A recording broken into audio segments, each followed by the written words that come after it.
Hey everyone. So I guess my project for this weekend is going to be I'm going to build a little display to go on my racing simulator. I have a racing simulator that I built. It's built out of 4040 and 8040 extruded aluminum. Um, I guess some guys have bass boats. I have a racing simulator. It's pretty neat. It's got a 100-watt butt kicker on it for motion vibration simulation. I've got a wind simulator I built for it. It's pretty neat. And I built the rig myself. And anyway, I've got a couple of tablets that I use for display and telemetry. Most of the time I play in VR anyway. But I've got these parts laying around and I'm not really using them for anything else. So I kind of thought, you might as well just kind of use them for something. And this seemed like it could be a fun project. And I like to make things with the Arduino that are useful. I like to experiment too. But at the end of the day, I really, really like to make stuff that's practical. It's like very usable. So I bought these years ago. You can see that I got several here still in the package. Of these TMs, I think it's a TM1638. I forget the exact model of these little segment displays. Years ago, I built this. I built it a long time ago, and I only spent a couple hours on it, and it doesn't really look all that great. I don't think I ever really used it, so the way this works is there's some software called Simhub, and what Simhub will do is it will actually program the Arduino based on the settings that you choose when you configure how this works. So you don't actually have to know how to write code. I'm pretty comfortable writing code for the Arduino, but that's kind of not what this project is about. So again, just to reiterate in case you're confused, you need the Simhub software. Simhub collects telemetry from the video game, so it collects things like tire temperature, speed, RPMs, whatever, right? And there's other things you can put on this display. It doesn't have to be engine related. It could be CPU temperature, GPU usage, or whatever. There's other things you can do. And so each one of these buttons will kind of it'll do different functions depending on how you configure it. And I don't even remember how to configure it all that well, honestly. And the segment display will show different numbers depending on characters, depending on how you have everything set up. And then you've got these LEDs. So this can be like an RPM indicator or whatever. So I want to trick these out. So the first thing I want to do is figure out these LED lights are like, yeah, they look really stupid. They're like reddish orange, I guess. Not too great with colors, but they need to be a better color. So I'm going to have to look around and see if I have any LEDs that small. Most of my through-hole LEDs are going to be bigger. I really wish these were surface mount because they'd be so much easier to desolder. This shouldn't be too bad to get out. But yeah, I'm going to find some LEDs to replace those with. And then I'm going to figure out. So another issue that I have with this is on this one, you can see I have some DuPont cables just kind of, and I got a rubber grommet coming through the enclosure. And I don't really like that too well. So probably what I'll do is I'll probably desolder those pins and then just solder the wires in from the bottom. And then that way this can mount a little bit nicer.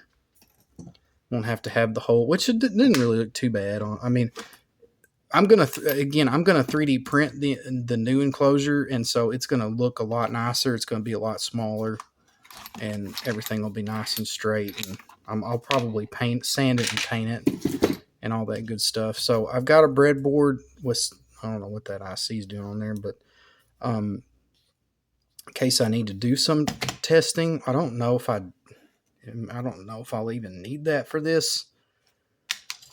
And then yeah, I've got several displays, and then I'm actually not going to use this Arduino. This is like the genuine deal. I've had this for a long time. I use it for testing and stuff mostly, and it's just, they're so big. So I've got, those are ESP32s. It looks like a Wemos Mini. We've got, yeah. So here you can kind of see the difference. There's this is a Arduino. They call it PC Micro, or I can't think of the name of that. These are the ones I really like. They can act as a human interface device through a PC, which shouldn't need that for this project. So I'm just going to go with the Arduino Nano. These are really cheap, and when you don't need that much I/O, these are really, really great. So yeah, that's should be all I need, and then hopefully I could just solder the wires to it. I don't really like the idea of just having everything soldered inside the enclosure and then not being able to take it apart. So maybe I'll look and see what type of connectors I have laying around, but honestly, I might just solder them. And this honestly doesn't even need to be mounted. It can just kind of hang probably. I may mount it with some hot glue though or something. So I think a lot of the work here is going to be is really just going to be designing the enclosure, getting it 3D printed.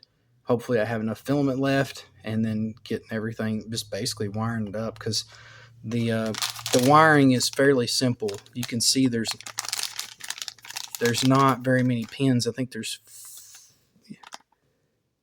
5 pins. I don't know if you need all 5. I cannot remember because it's been, yeah, I guess you do. So, but anyway, I'll show you some more of the technical details on how this works and stuff when we get to that point. So for LEDs, I have every color you could want, as long as you don't want them in through hole. So I got these green ones. I don't know if I've ever used one of those, or maybe I have. I don't know how bright they are. These I got from eBay. Don't order components from eBay, but I ordered these like years ago before I knew. These suckers are freaking bright. But they're, I don't know how many millimeters that is. Let's see if we can't. Yeah, I think this is not going to work. It might. I mean, there's just enough space between them where it looks like it could probably work. I mean, it's significantly bigger. The only issue is, would it hit that display, which I can kind of bend it over. Anything's going to look better than these, right? So let's see what the color kind of looks like on these here. I got these from LCSC. Yeah, these are big too. They're the same size. I don't remember if I think that's 5 millimeters. I mean, so what I'm thinking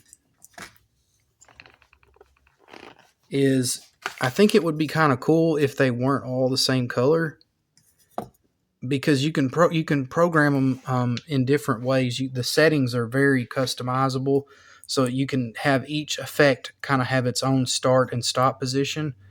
And so I was kind of thinking, I don't know. I'm just gonna have to think about how I would want to configure it.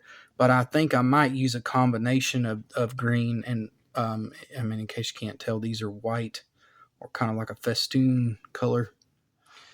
But I think they'll work. We just got to unsolder these. That's going to be fun. So yeah, I think I'll just start by, I don't know. Yeah, I think I will hook everything up and make sure that it works before I spend all my time desoldering these, because if this, I've had this for years, it's been packaged in anti-static, but if something was wrong, I don't want to have spent all that time pulling those LEDs out and resoldering new ones in. So yeah, I think I'll just breadboard this up temporarily, and then I'll program it in Simhub, and then we'll actually see the display light up and all that good stuff, and yeah, we'll go from there. All right, I've got my first wire poked through there. That's VCC. I've got my iron hot, and I'm going to tin the tip up real good. I'm using some pretty small solder. This is like point, I forget, 0.4 millimeter. It's the smallest stuff that people generally use. Way smaller than what you would find if you went to like a box store or something, and it really makes soldering on PCBs so much easier, in my opinion. That's not the prettiest thing in the world, but it will. Oh man, we got solder on the pad beside it, but that's okay.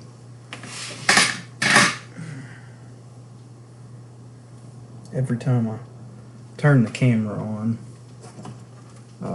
it's pretty much a guarantee that soldering will not go quite as expected. But if you're new to this, just kind of take your time. You know, that's the best advice I can give you. Don't be scared, but you know, take your time. I got some solder wick here so you can see where I made a mistake there. It's not a big deal. We'll just come in here and just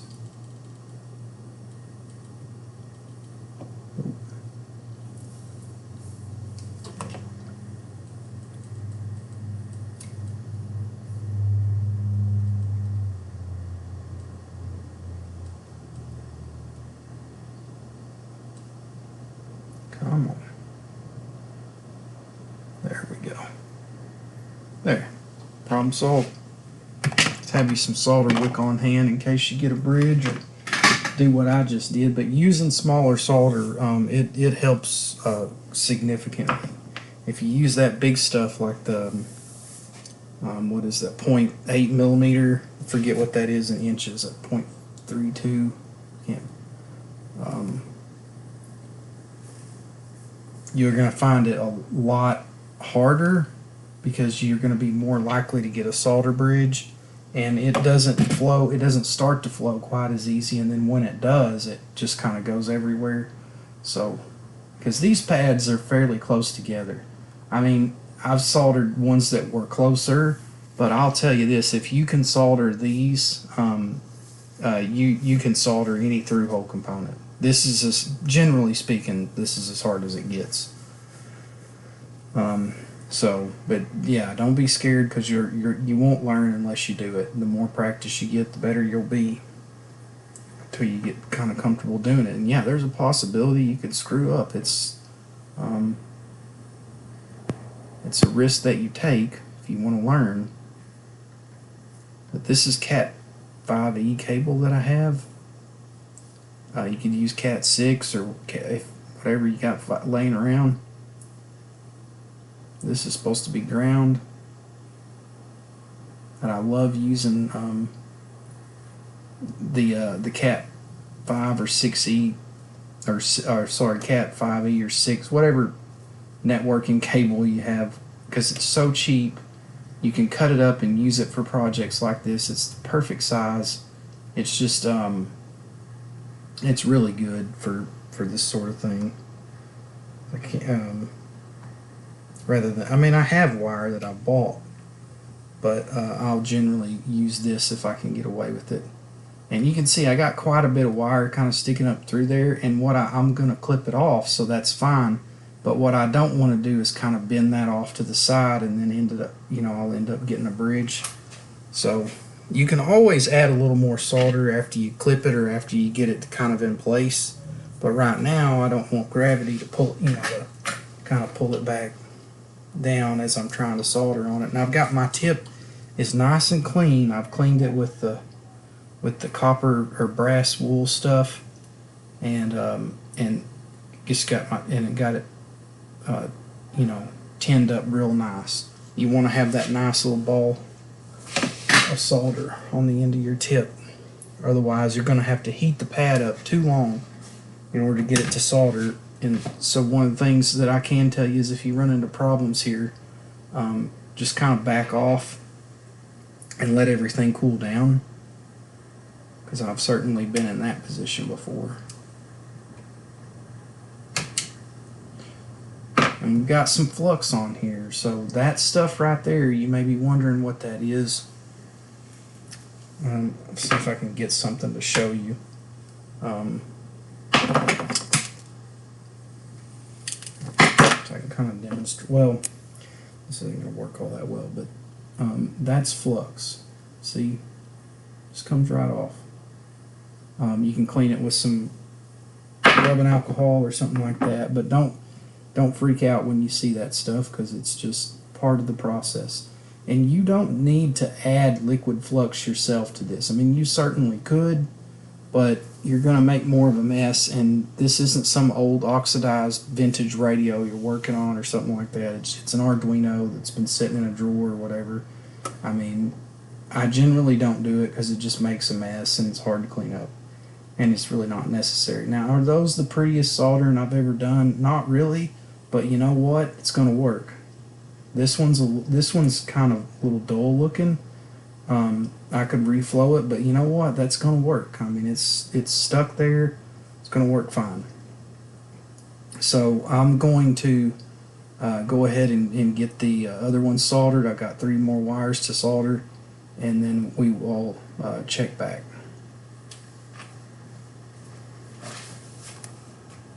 Okay, so I've got pins 7, 8, and 9. I soldered those 3 wires. Those are for basically for the data transfer.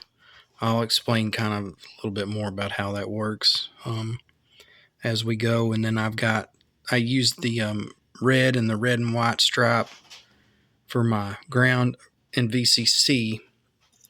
And then I desoldered these pins here and soldered those wires on. And little tip, if you're wanting to desolder those pins, take your snips and actually cut those from the top.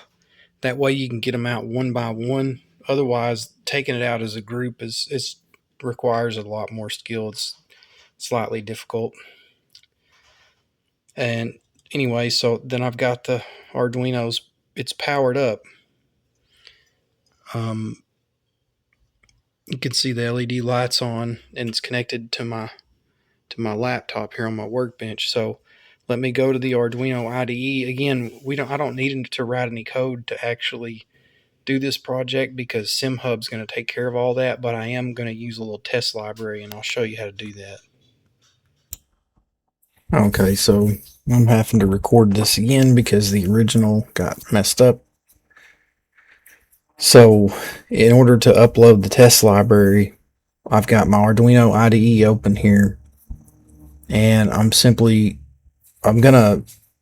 first we've got to install the library. So you want to go to, where did they move it to?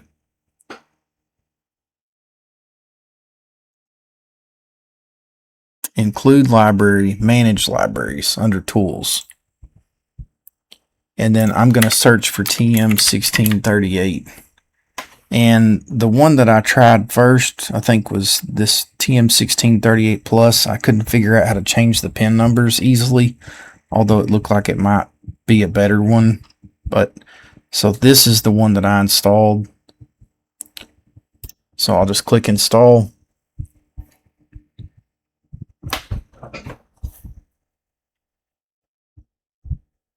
Okay, so it's installed. So now what I'm going to do is go to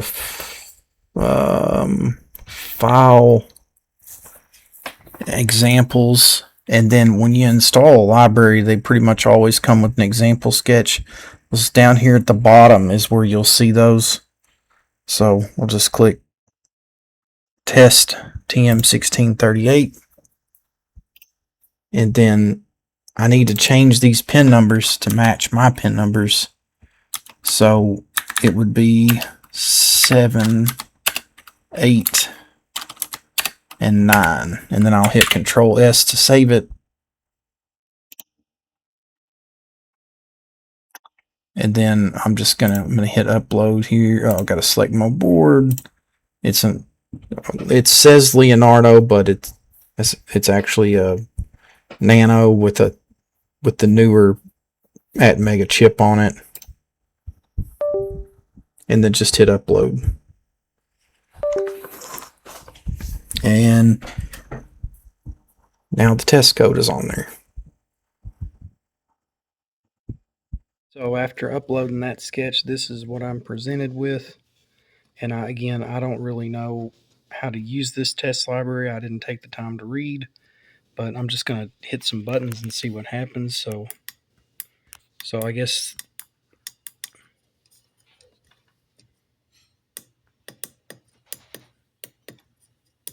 yeah, I think so far that worked kind of. That LED is, the brightness is intermittent. Oh, I guess when I don't know how well you can see that, but when those flash on, the LED increases in brightness. So it looks like everything works, and that's all I really wanted. I want to verify that this works. These last segments aren't coming on, but I don't really know.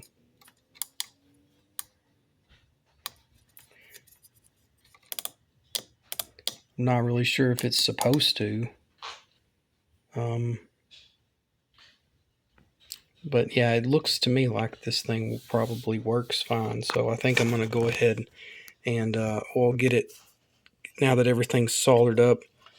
My next step is kind of going to be trying to get an enclosure design for it, and then getting everything mounted up and then getting the configurations going in Simhub. But I want to show you how the data flow works from the Arduino to this TM1638 LED driver IC chip here. So my goal here now is to get these LEDs unsoldered and figure out the polarity. I'm hoping that the silk screen will be marked on the other side.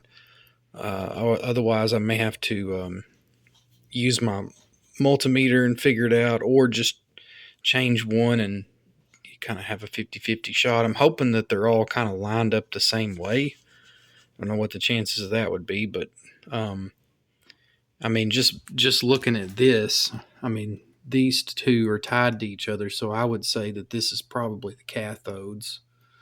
So I'll bet all the cathodes are going to be on this side, but we'll see if that theory holds out. I think these are going to be a little bit of a pain to desolder, but we'll see.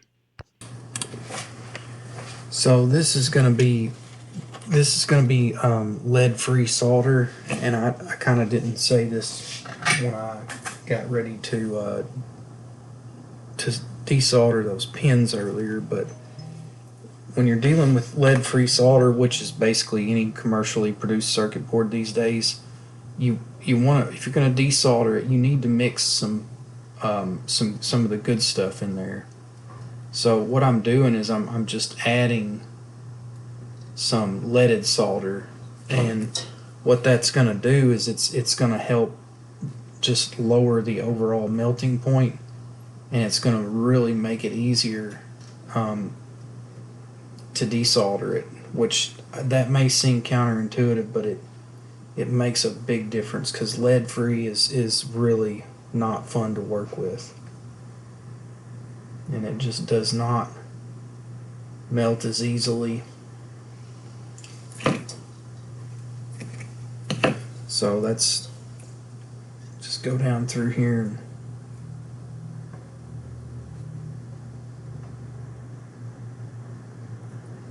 you can see that stuff it doesn't want to melt very easy.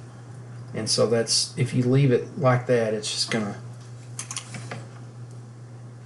gonna have to fight it that much more to get it desoldered. I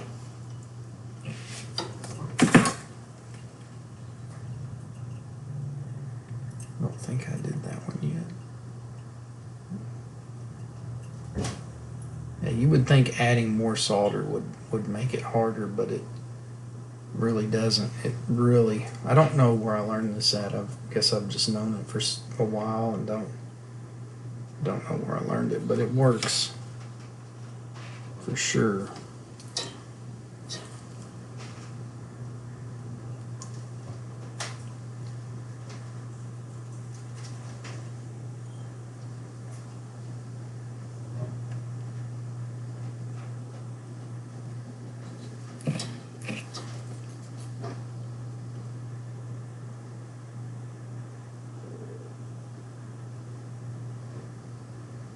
I'm not adding a ton of solder, but I'm like I said, I'm not afraid to be a little bit generous with it because it really does help.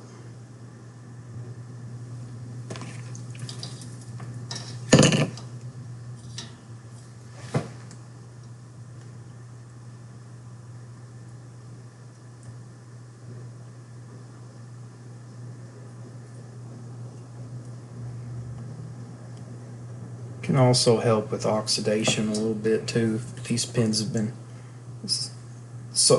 I mean, I've had this in my collection of components for or parts for a long time, and so these aren't like real oxidized, but they're pretty oxidized. And we're not worried about solder bridges right now since we're going to take everything apart.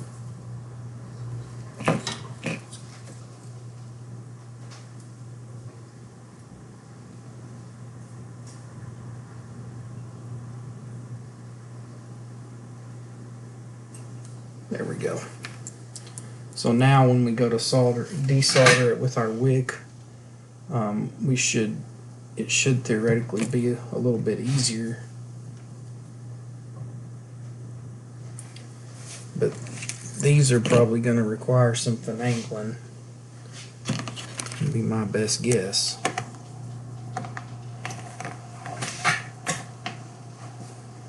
But I'll keep the capture going for a minute here, so at least you can kind of see this is kind of the process here. Just trying to mop up that solder with the wick. Trying to be gentle. You don't want to lift any pads. And then now the problem is that and this is why this can be so difficult. You've got solder, at least on that one on the left, I can see it's kind of like between the, it's kind of between the board, or the two sides of the board inside that conductive cavity there, that ferrule, or I'm not sure what it's called. So what I'm going to do is I'm going to reach underneath it with some tweezers, and I'm going to attempt to pull while I heat this up. We'll see how well that works, but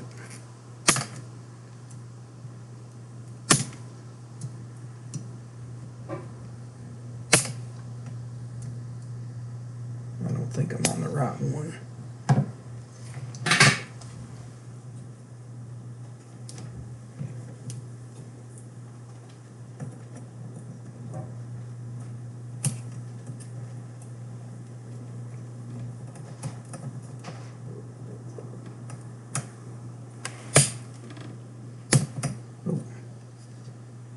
Wow, this is turning out to... I knew this was going to be a pain. One thing I could do is cut the LED and then worry about getting the pins out. That's always an option, but I don't know. That one's pretty close. That one looks like, on the right, looks like it would come out, but I might just hit it with the wick one more time.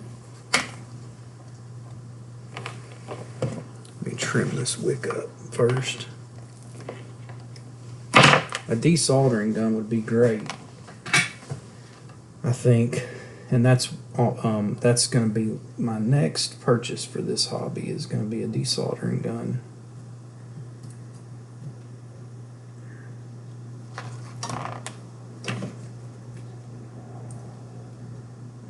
Oh my gosh, that thing keeps turning. Oh, what a pain.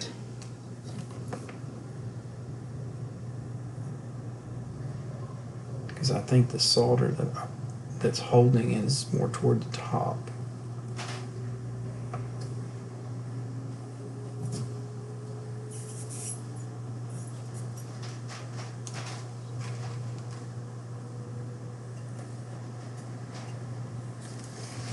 Let's see if it's loose any. And that thing is not even a little bit loose.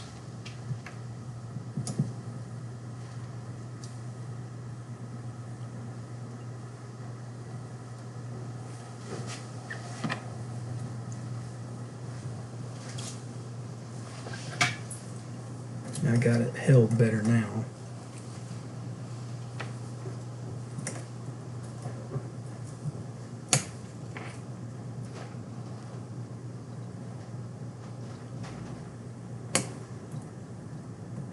Oh, it almost came.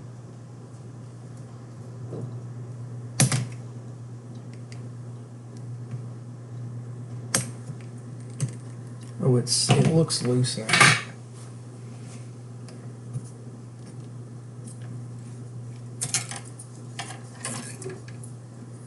Oops.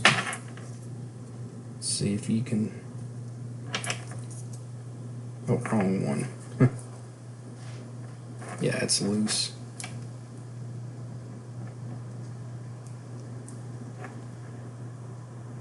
So I'm going to be kind of careful. I don't want to pry too hard on it.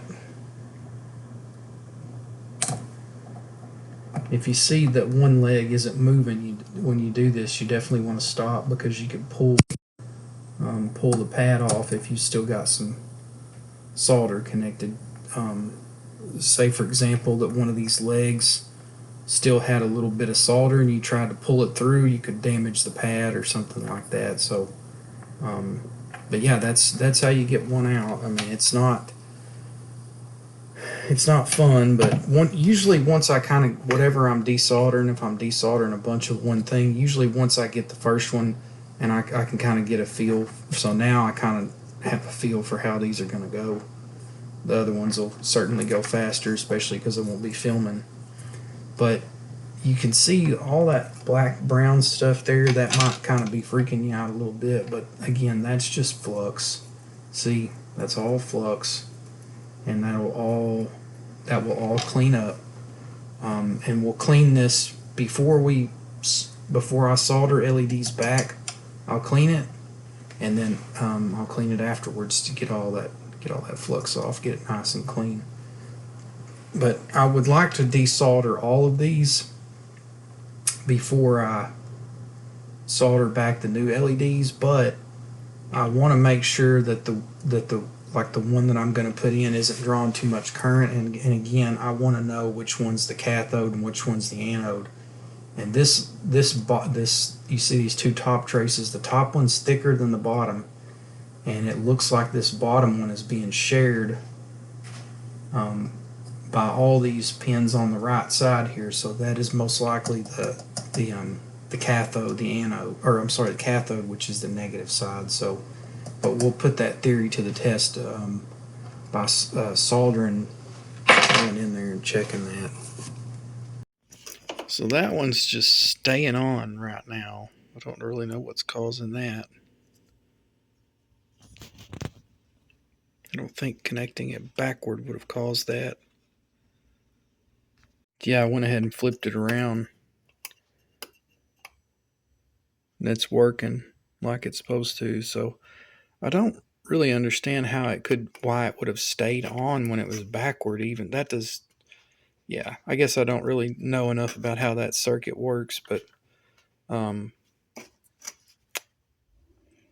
but yeah, I guess I'll go ahead and change the other ones now. And I think I'm going to do 2 whites on each end, and then I think I'm going to do greens in the middle or something.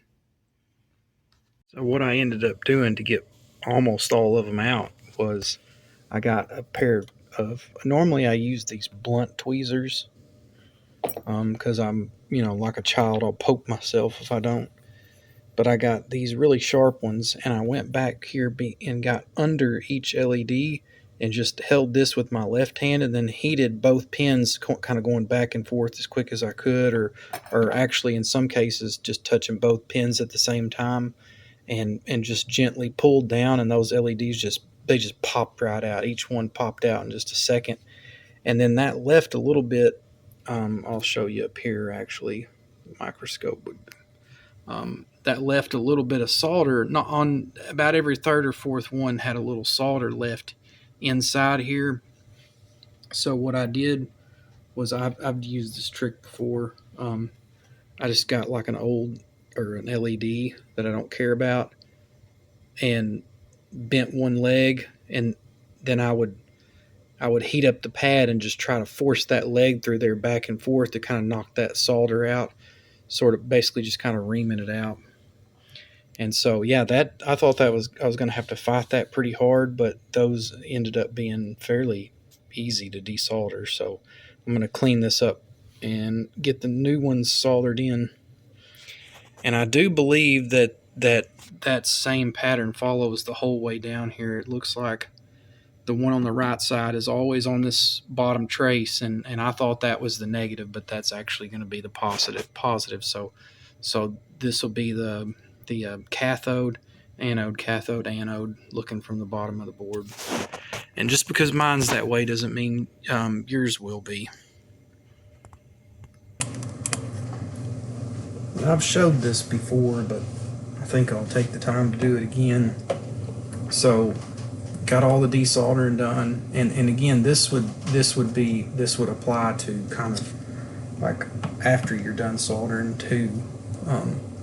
It's just really yucky to try to solder on this right now. You want to give yourself the best chance possible when it comes to soldering. I mean, I don't know about y'all, but I need all the help I can get. You can use any brush. I've got a mechanic brand brush that's made for this, but that's rubbing alcohol, and I've kind of got it leaned over a little bit.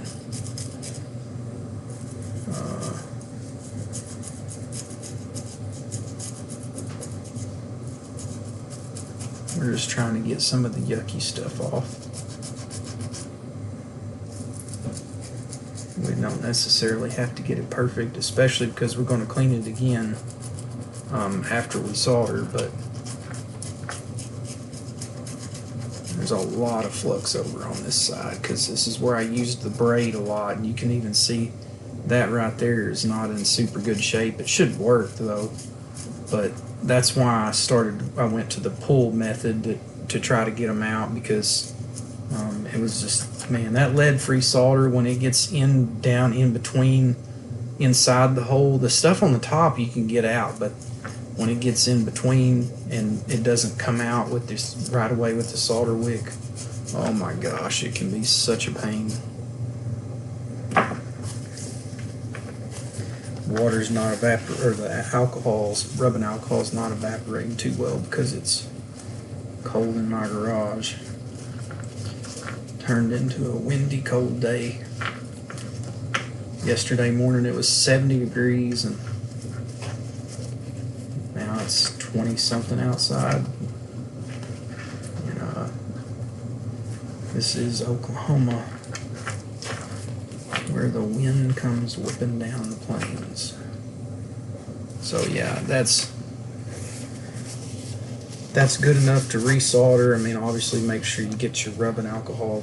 I'm gonna have to clean it up a little better than this. I don't want to start a fire in here, but yeah, that one does not look too great, but it should still work. But this is what you want to avoid. So, because when those pads starts coming up, man, it can be kind of a nightmare if you lift one. And this one, for example, I mean, if I had have lifted it, I would have had to bridge down to here with a wire or something, and I would have, if this one, you'd have to bridge over to like one of these other ones. So this one's simple enough where you could probably fix your boo-boo. But yeah, if you do the pull method, I think you're going to be great. I think they're going to come out super easy. And I would have videoed it, but it would have been really blurry, and my hands were kind of in the way pretty bad. So, but you get the idea. Now let's get them soldered, the new ones in, and get them soldered back. The enclosures printing. Be interesting to see whether it fits on the first try or not.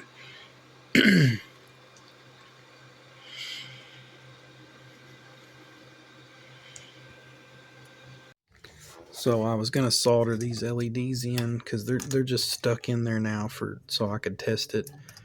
And my 3D printer got finished, and here's what the enclosure looks like. I need to check and see if those holes are going to be big enough. But the main problem is that when I try to insert it,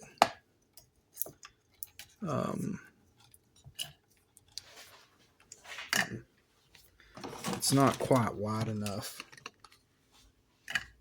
Whoa. Stay, boy. So you can see the height's good, but wrong side. The width of it,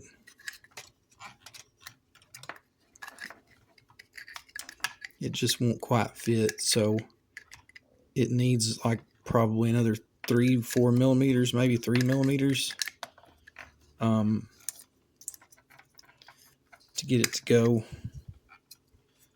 So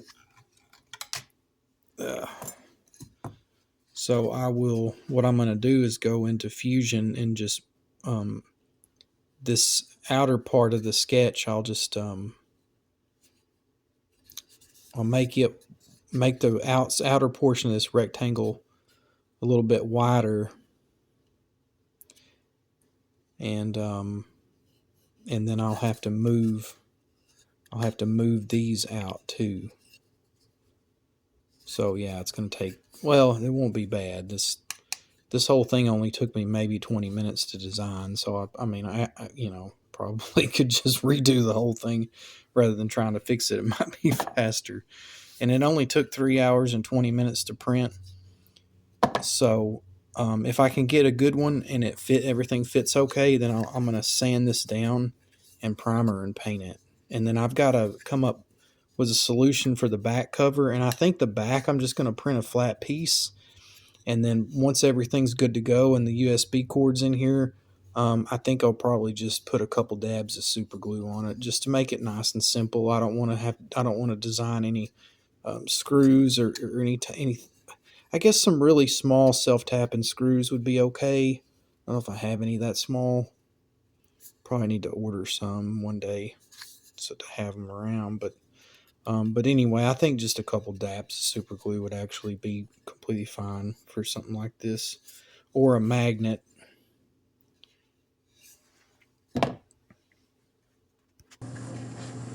So I got the LEDs soldered in, and what I did to help get them more flush, because they were all, even after I'd pushed them in by hand as far as they would go, there was just a little bit of residual solder and stuff. And so what I did was, after they were all soldered in, and they kind of looked wavy, some were a little higher than others, some were sticking pretty far up because gravity had pulled them down when I was soldering them in. So what I did was I went to each one and just put the tip of my iron between the two and heated, and then I just pushed with my finger, and they just popped. Every one of them just popped right down nice and flush. And you know, if you're really OCD, you could go through here and try to straighten these out even more, but I don't think anyone's ever going to notice. So just a little tip there on how to kind of get them a little neater.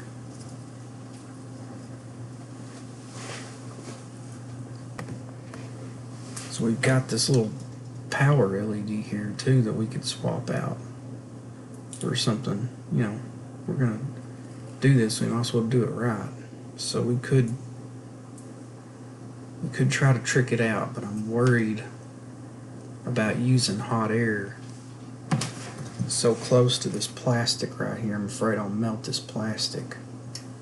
So we might have to solder that by hand, which wouldn't be the end of the world.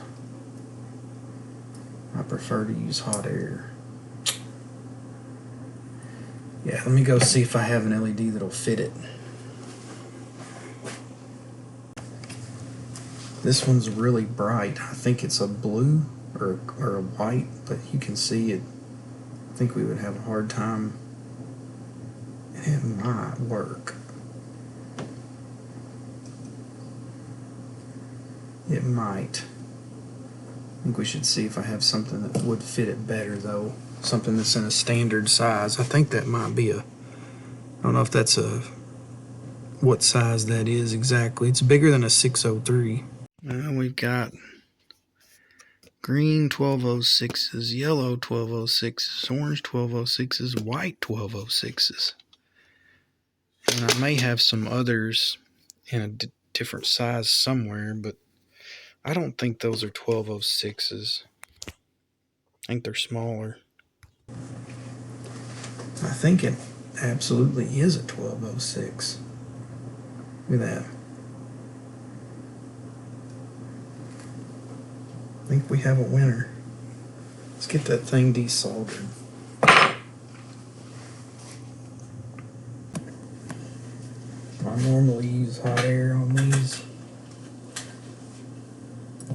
I don't like doing surface mount by hand, it sucks.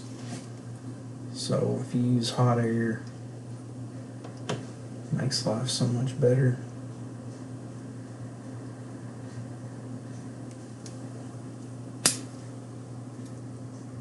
Especially desoldering.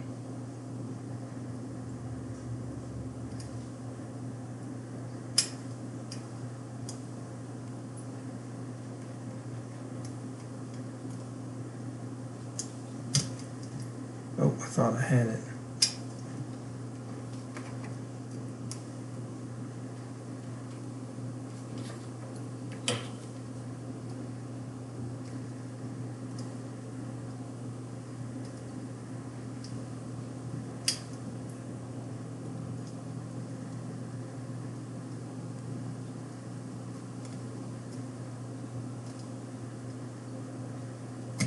Come on. Oh, it's that, you know what, it's lead-free solder. That's why we're fighting it.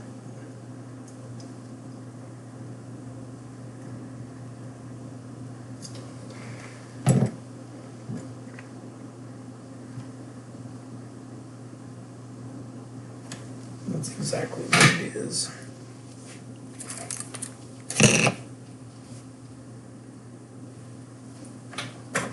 Let's just put a tiny little, this is why I have a really small solder. Well, comes in handy.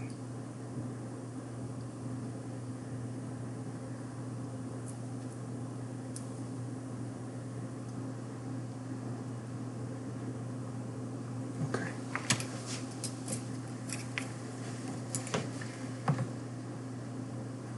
Let's try it again.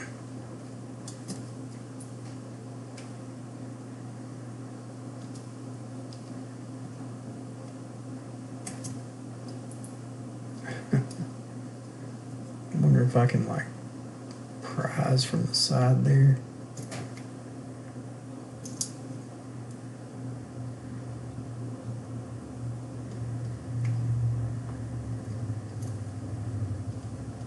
That thing has got to give up.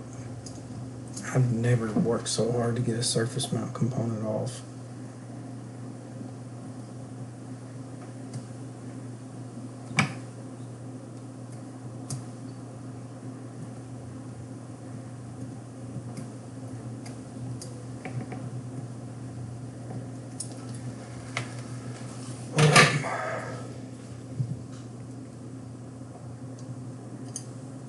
Now we gotta get it off.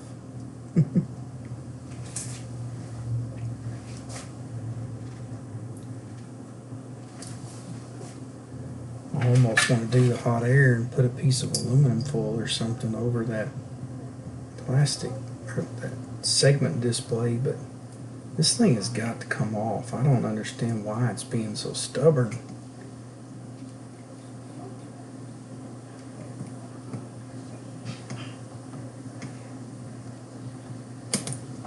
Wow.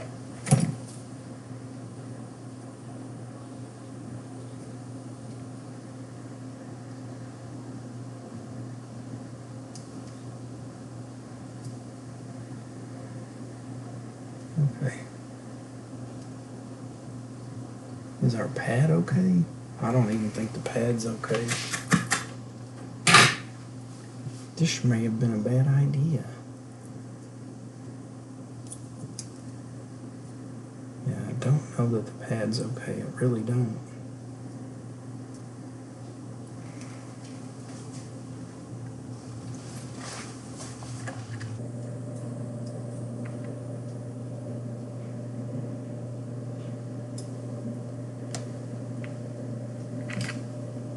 Uh-oh.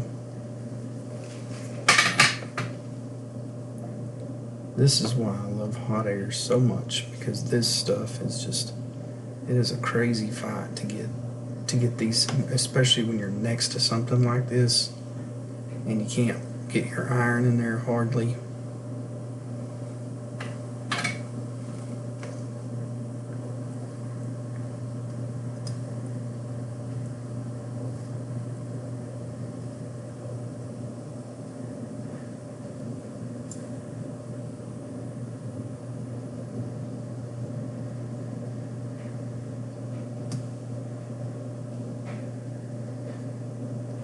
That needs more solder if it's going to work.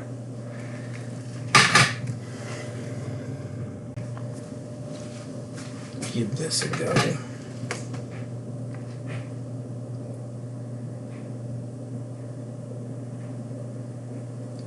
Just can't get my iron in there. That may be okay on that side.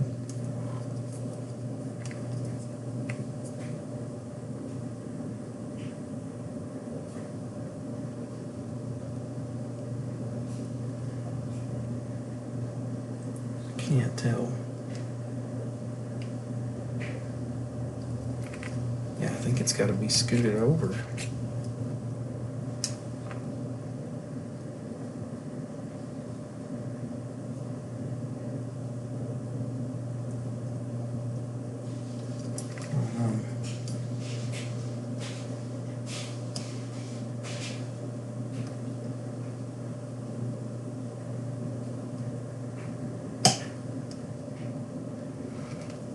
I mean, that side's probably okay, but maybe I should try to scoot it.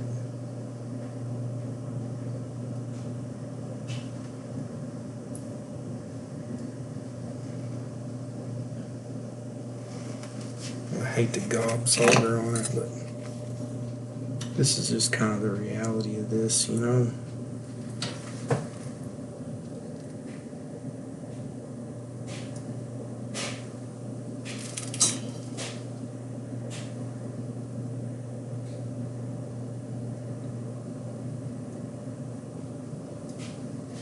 Can't get it to take it.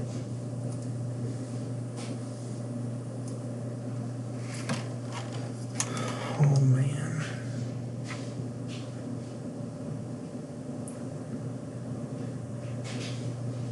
And it may be soldered under there and I can't tell. I guess we could plug it up and see what it does, but I don't know. Looks pretty pathetic, I know that. Every time I turn the camera on, the bad soldering starts. That's just how it goes.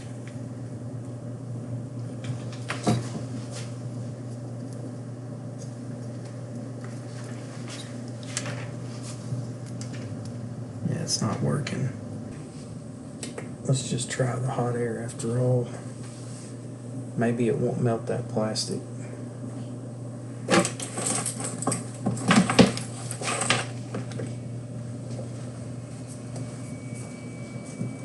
I'm just going to keep an eye on it.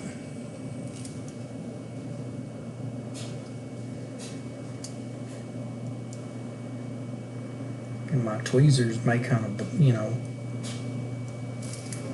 oh, is it melting? Ow!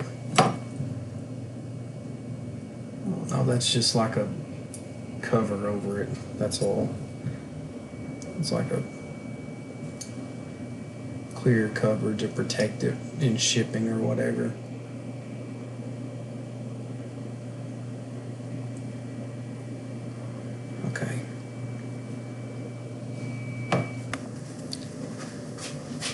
Now we're going to get it.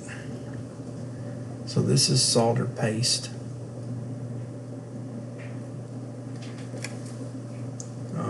Not to be confused with flux.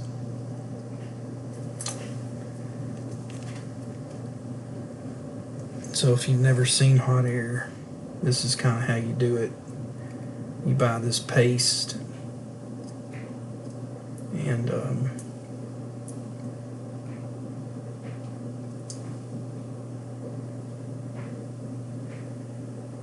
there we go. I mean, normally I would use a lot more than this, but there's already some solder there, and you know,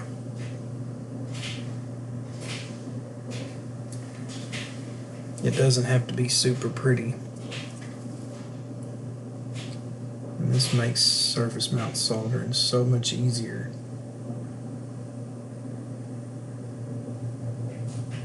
Well, that is not wanting to come off.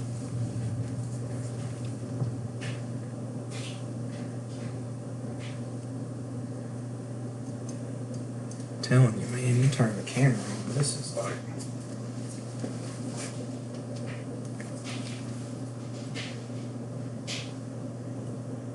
some of that may have been dried up on the end of that syringe too. So I've got this oriented, I got my cathode and anode oriented here, and you'll see it's going to look pretty messy, and hopefully we, like I said, we can melt that plastic. I don't think we will. I'll let my hot air heat up, and I'm just going to be real gentle.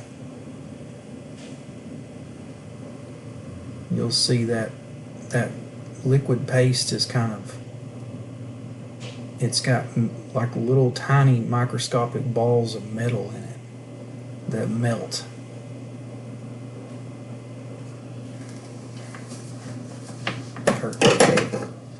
It's a very low melting point.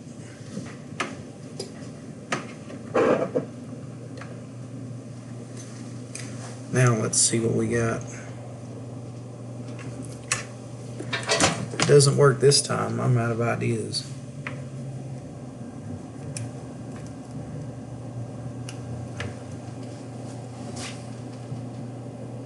Well, it's not working. And it appears to be making contact, so I do not know why that wouldn't work. Unless they've got that labeled, the cathode and anode labeled wrong.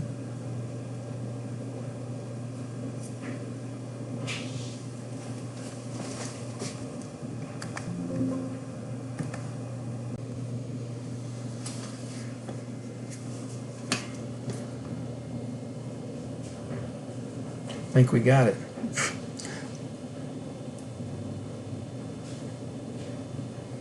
Up.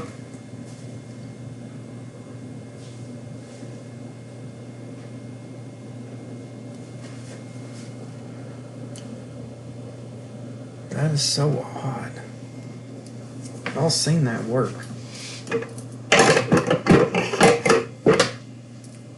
I think the resistor that they have for this LED is I think it's burning the LEDs up because the resistor's not big enough. That's what I think's actually happening.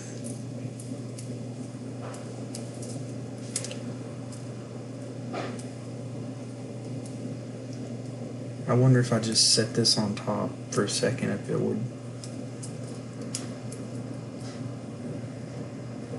come on again.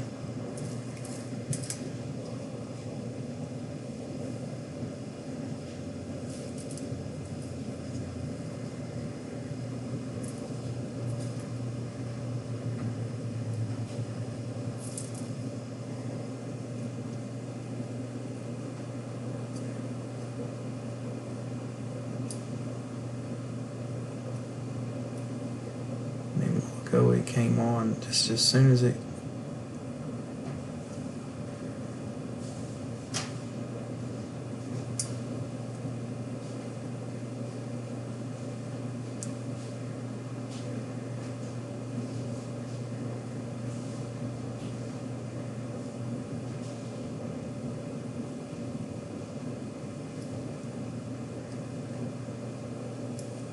I don't know.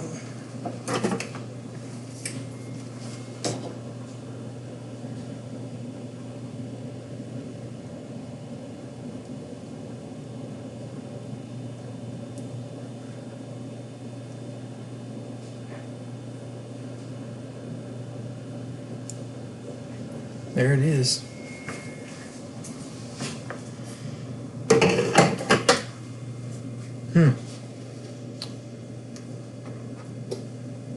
But will it stay?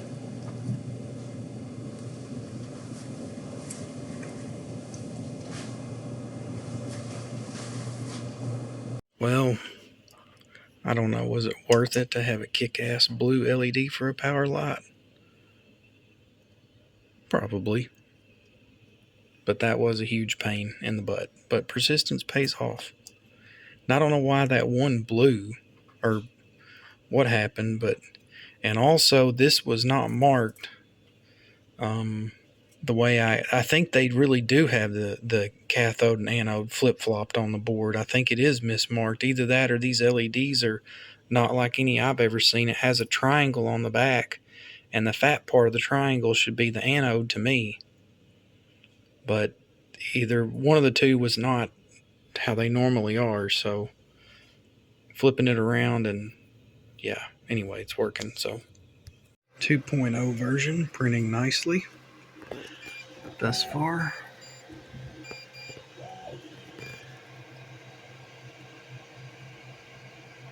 So while I'm waiting on that new enclosure to 3D print, I thought this would be a good time to kind of talk about what all the 5 pins on this device do.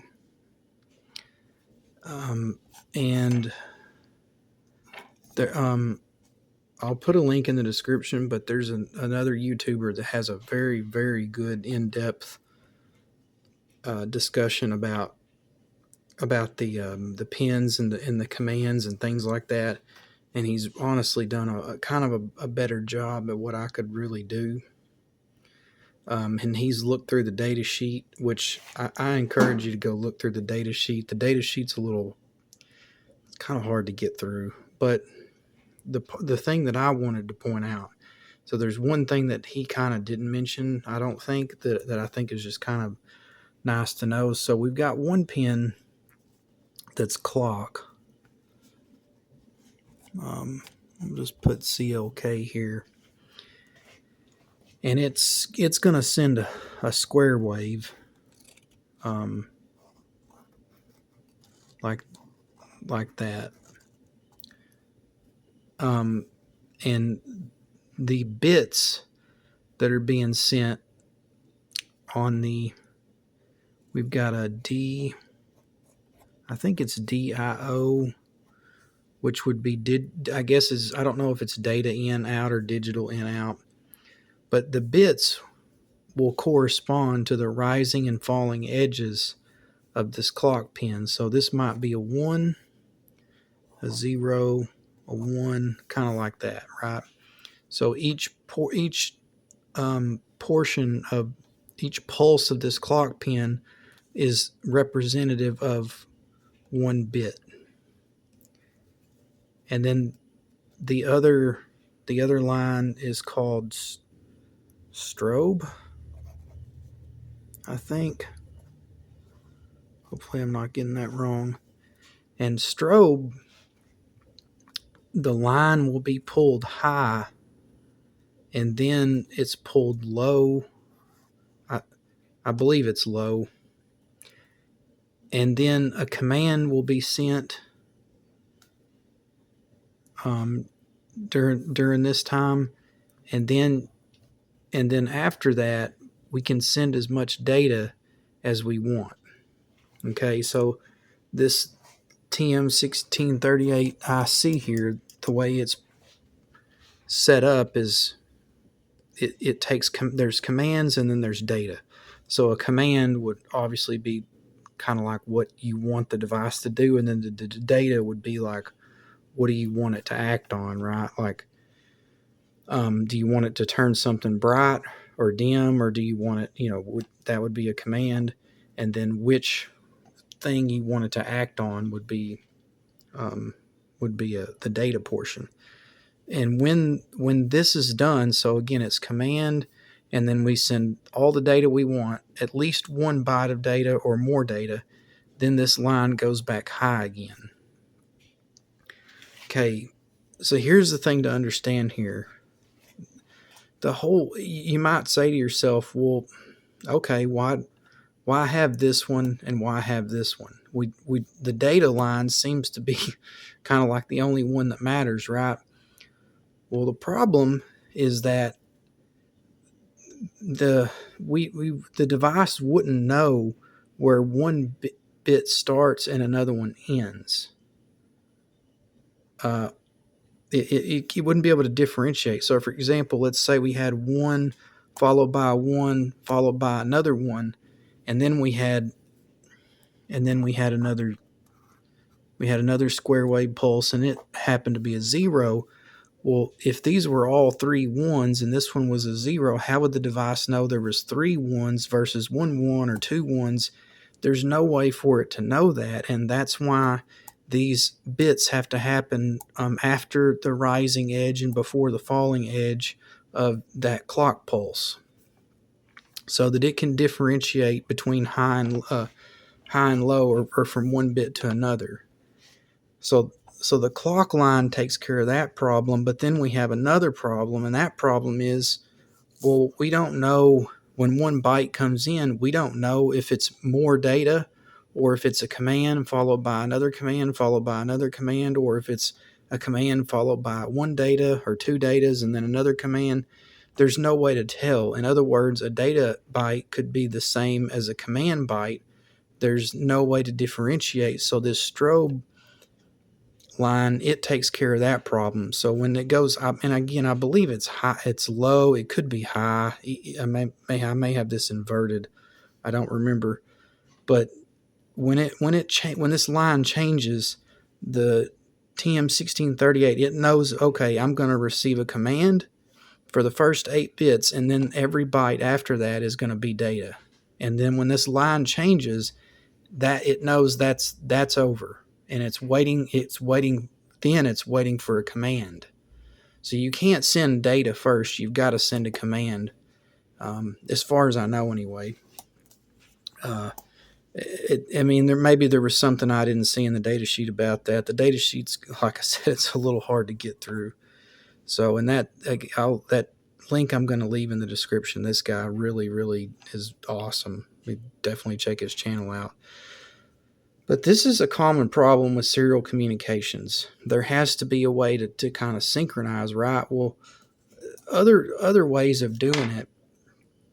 For example, let's I don't know how much y'all know about Modbus. Modbus is a very popular protocol. There's billions of Modbus devices in the world, and a lot of people don't even know what it is. I work in SCADA, so fairly familiar with it. And in Modbus, this isn't so much of a problem. We don't need a clock line because we have the 2 devices that are going to communicate. They have been pre-programmed to communicate at the same speed, the same baud rate. So how long a byte is already been predetermined. It's more or less about timing the first one, and then every one after that's it'll kind of roll through at the same. Each device is kind of sending and receiving at the same speed, so there's no problem in differentiating 1 bit from the next. Now that all depends on the line being nice and clean and not having any stray RF and the wires not too long and all that stuff. But another way that it can be done, when you get into more complex stuff, I should have looked this up before I started this, but I think USB uses some type of negotiation. I think both devices start at a really low speed, and then there's like a handshake and negotiation up to potentially a higher speed, possibly.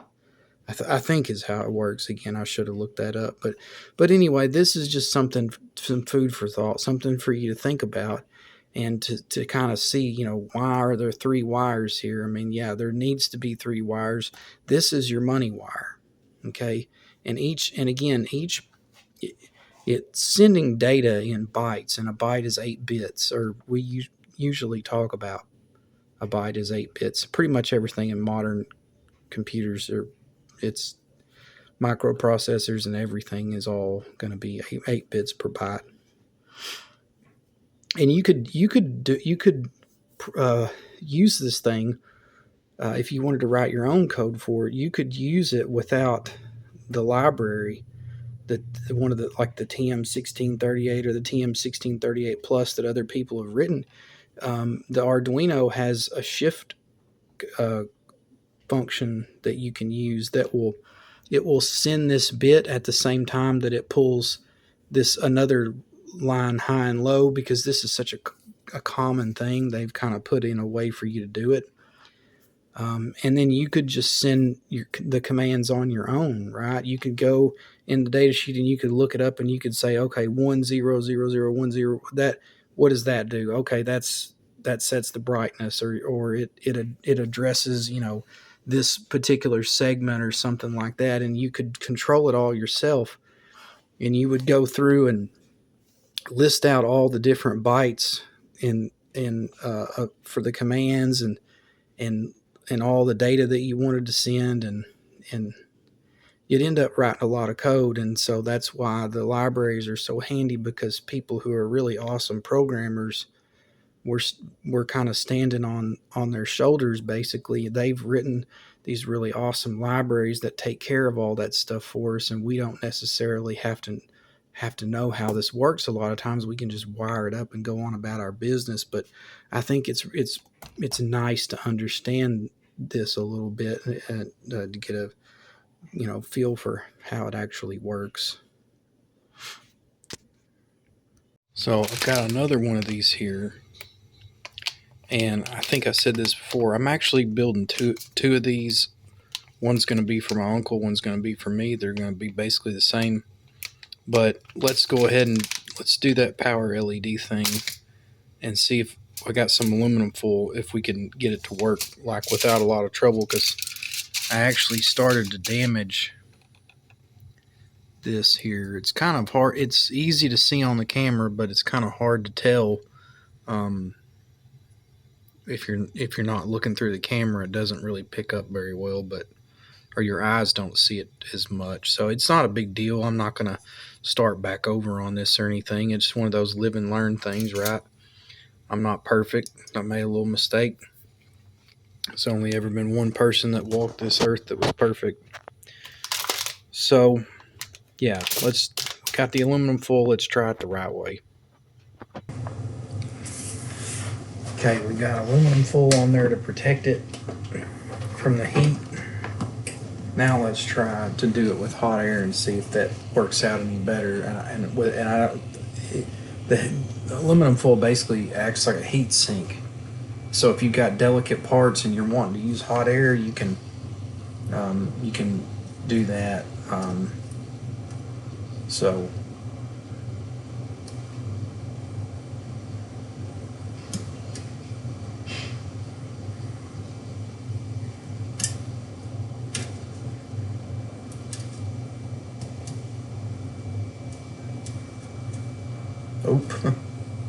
yeah, that's perfect.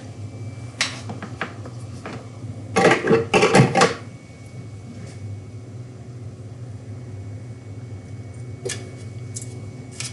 did not expect that.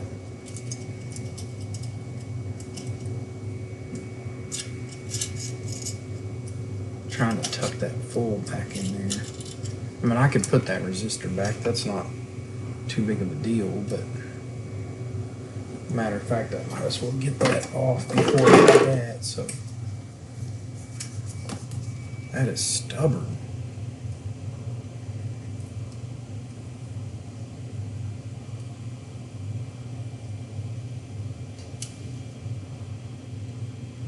There we go. And then, yeah, well, you get out of the way. Get that resistor back on there. I don't want to lose it. Which I probably have 1,000 more, but I'm actually just going to solder these back at the same time. That way I've only got to heat the board up once. Okay. The hot air should straighten them out. I added a little bit more solder paste, even though there was a lot of solder on there, because I wanted to get some more flux on there, and also because just the stickiness of it kind of helps keep it from sliding around while I'm. So I'm going to go for the resistor first, I think, and he should straighten that self out. That's the cool thing about this, and I think the LED, yep, that's good. So the real question is kind of really, I haven't soldered power connector to this yet, but I guess the real question is, did we damage the top of this?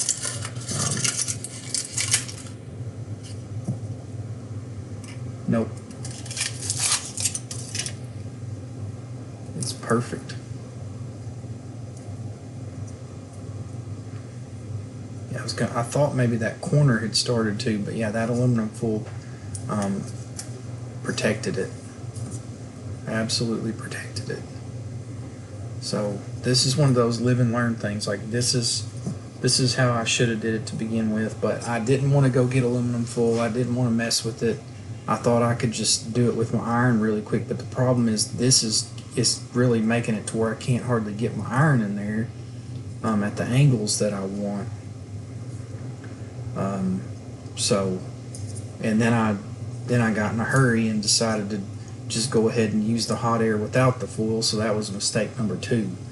But if having the right tools makes all the difference. Hot air is so cheap, and it makes surface mount so easy that I don't know why more people don't do it.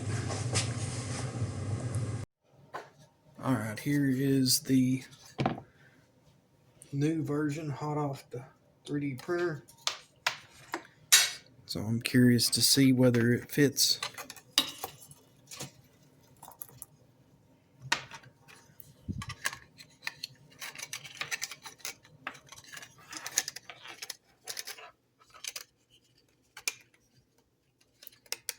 Wow.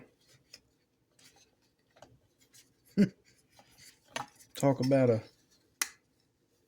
snug fit. I mean, it fits, but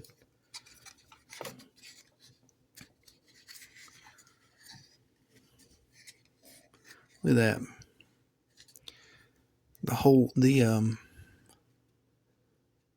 I do believe the screw holes line up too. Yep. So this should work. I was afraid that pushing these buttons might be kind of difficult, that I might need to round this over a little, but they seem to still be very pressable. So I didn't fillet it, because had I filleted this over, it was going to make 3D printing a lot harder, because this part would not lay flat against the bed, because when I printed it like this, this way. And so if you don't have a flat edge to lay down, then you got to have some support or something. So I was trying to avoid that complexity. I'm definitely a Kalashnikov principle fan. Simple is better most of the time. So yeah, I'm gonna get this. I'm gonna bolt it in there just to make sure that it will work like that. That there's no unforeseen problems. And then I'm gonna design a back for it, which is just a flat piece, literally with some rounded corners that'll match this. So that'll be super easy. 3D print that, and then And then what I'll do is I'll take and sand this, and I'm going to paint it. And then we'll kind of see what the finished product looks like. I'll take you to the sim rig, and we'll kind of. Oh, I just seen a mistake that I made. I'm going to have to print another one. So I got really excited and forgot to put the lips on it to actually mount it to my T-channel aluminum chassis. So I'm going to have to print. It's only 20 grams of filament. It only took 3 hours, but I'm going to have to do another one with two lips on it. So anyway, I'll do that, reprint that, and then we'll give you a chance to kind of see what it looks like and take you through the paint and trim process. Okay, so this is the one I 3D printed last night, and I made a mistake. I don't really know how I didn't notice this, but these two ears, they didn't go all the way up, so to meet with this edge. So when it 3D printed this way, there was a gap along here, so that's kind of what you get there. So that was just that was a definite mistake on my part. The other issue is I made a little notch right here so that you could see the power LED, and it just needed to be adjusted a little bit. I mean, I knew that probably could be true, but here's the little ears that I have designed for mounting it onto my sim rig, and I'm hoping that's stood back far enough from the case there where the edge of the bolt won't hit. I think it'll be okay. So I designed it kind of tight, but new and improved. So this one printed last night, and I think we got those issues fixed. You can see the power LED is in the perfect spot, and then I fixed those edges there. So they printed nice and flat, and you can see it's not perfect. I don't really know what happened there, but when I'm going to sand all this down, get rid of all those layer lines, and we'll primer it and all that stuff. And then I've got to print a back for it too. So, but I'm going to do 2 of these, so I'm going to go ahead and 3D print the other one before I do any sanding, because if I'm going to get all the sander out and paint and everything, I want to do 2 at once. So that's the next step, is we'll get this to paint and body.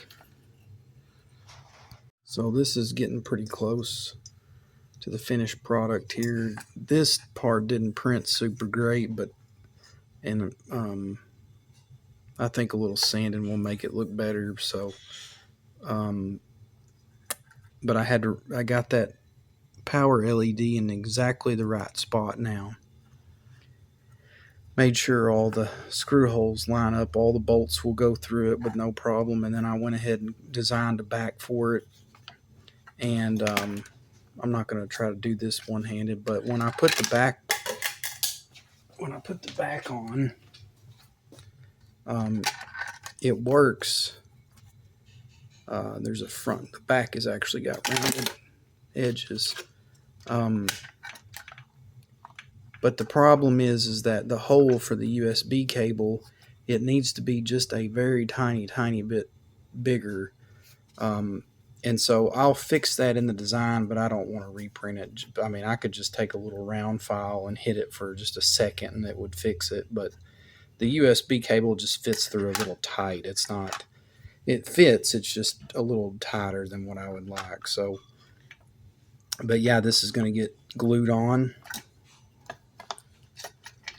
There's the mounting holes and everything. So I think this is good. I'm going to go ahead, and the next thing is going to be to sand this down and to get this sanded down, and then we'll get it to primer and paint. So I'll kind of show you all a little bit of the process here. So a lot of people don't know how much of a difference it makes to sand these 3D printed parts and then primer and paint them. It doesn't have to be a crazy elaborate process. I've got a spray gun for an air compressor, a touch-up gun that I've used, but you can use spray paint, and automotive primer works very, very well for this. But these 3D printed parts, they always look ugly because they have layer lines. And I'll just show you, if you've got a functional part like this with lots of flat edges, it's pretty easy to get rid of them with a palm sander. So I've got a pretty fine grit on here. This is a fairly new piece of sandpaper. The only thing I've sanded with it is I've sanded the back. And don't worry about what it looks like. It's use your feel, okay? You just want it to be very, very smooth. You don't have to get too elaborate here. I used to do 2 or 3 stages of sanding and priming, but I find that that's kind of not, honestly, it's not required. But you can see how rough this is. It's got this stuff and this here, and you can see all the layer lines. So I'll just kind of give you an idea of So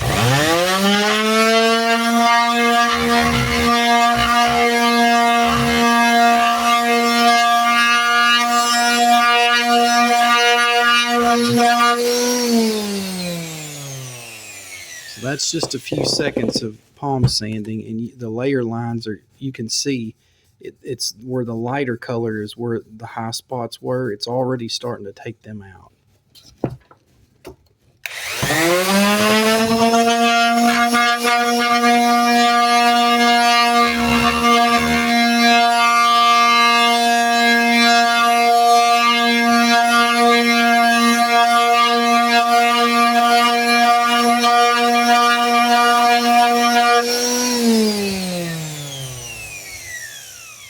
And it's, I mean, just a few seconds, and you could do this with, by hand if you wanted. And it's starting to feel, again, you can still visually see a lot of the layer lines here, but as I run my finger over it, I can't really feel them that much anymore because the high spots are kind of gone. Like this whole middle piece here, I can just barely feel that now. So this technique really, really works. And I don't really have to do the bottom because you're not going to really see the bottom, but it was just kind of the easiest to do for demonstration without putting it in my vise. But I'm going to put it in the vise and go ahead and sand the rest of it and show you what it looks like. But I think this is, let me see how many grit this is. 320, which is pretty darn fine.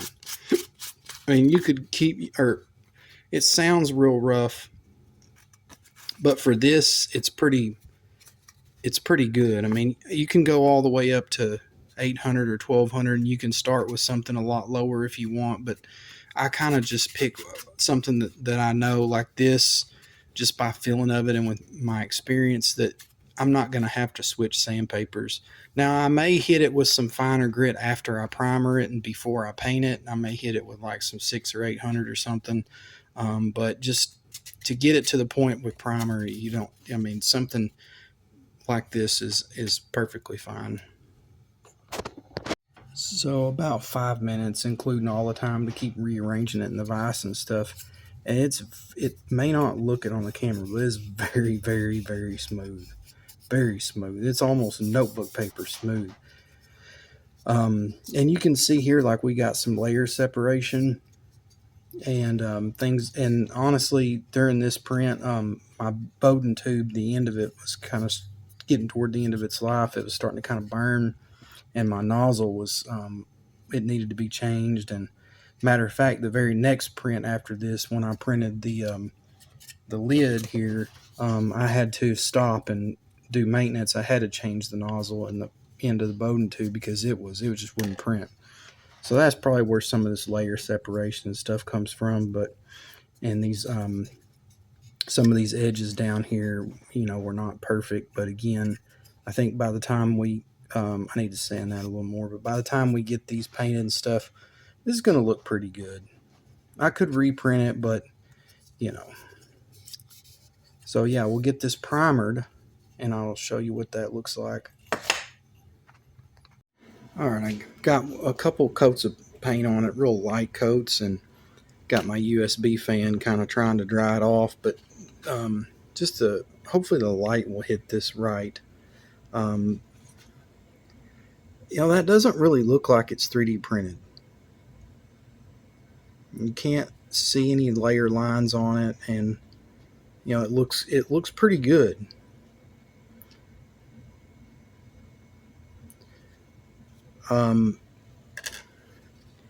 This didn't, again, it needs to be sanded some more. And yeah, it's got kind of there's a spot here that needs to be touched up. I'll probably sand that by hand. Again, that's more of just a flaw from the printing than anything. And then, like here, this needs to be sanded. And then, yeah, this corner, definitely that needs to be sanded a little bit. I'll probably, again, get that by hand. This corner's probably okay. But you can see the top here where the separation happened, and it's getting better. But again, this is a very light coat of paint. I mean, you can probably tell. I wasn't trying to paint the inside, but that's just overspray. But you can tell it's very light coat. But I can still see the layer lines here. So this definitely needs more sanding. And what I ended up using, I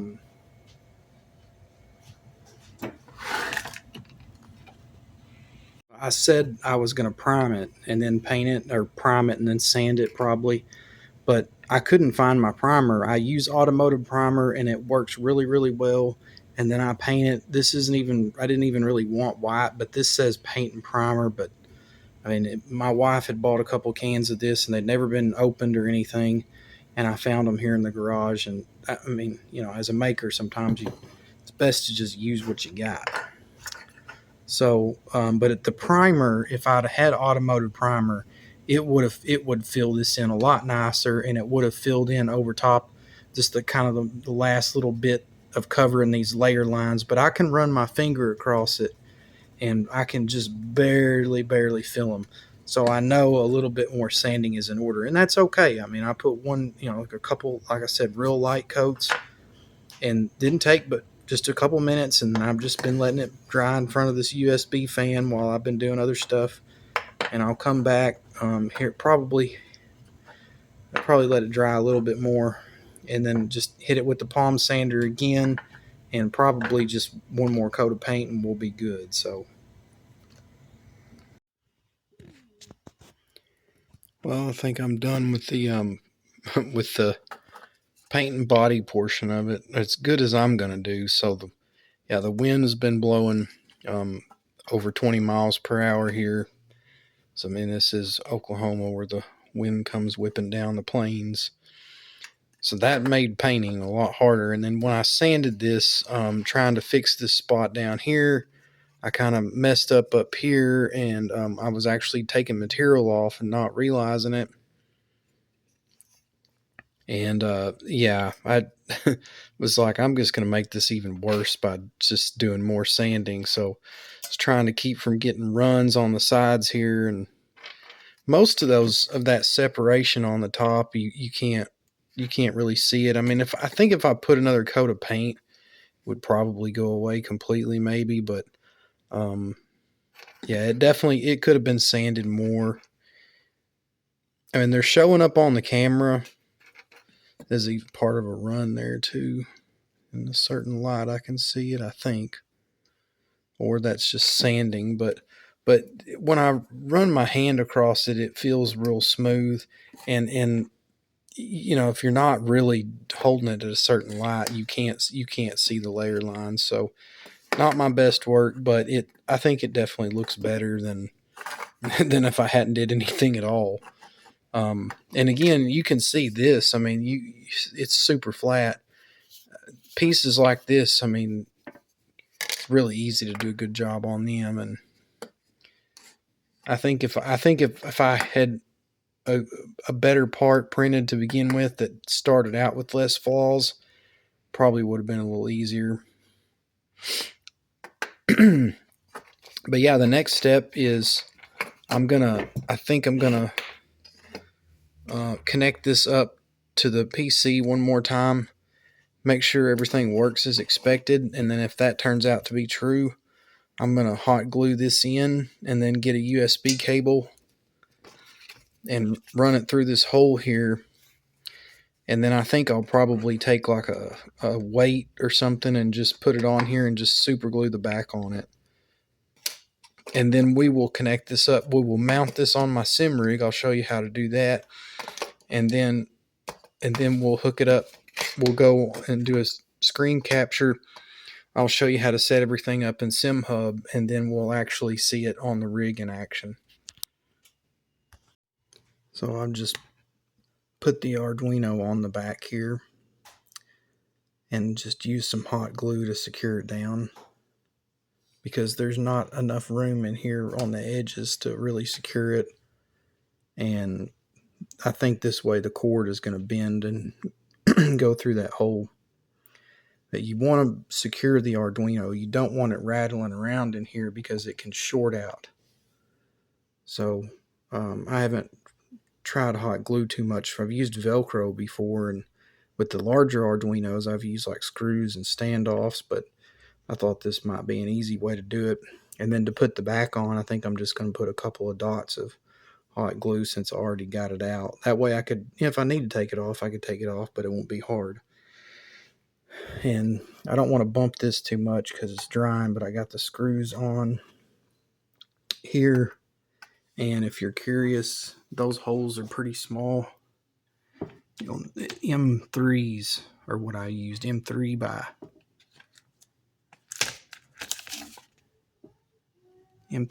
8, and anything shorter won't fit. So and they fit real tight through the holes, but they lined up perfectly.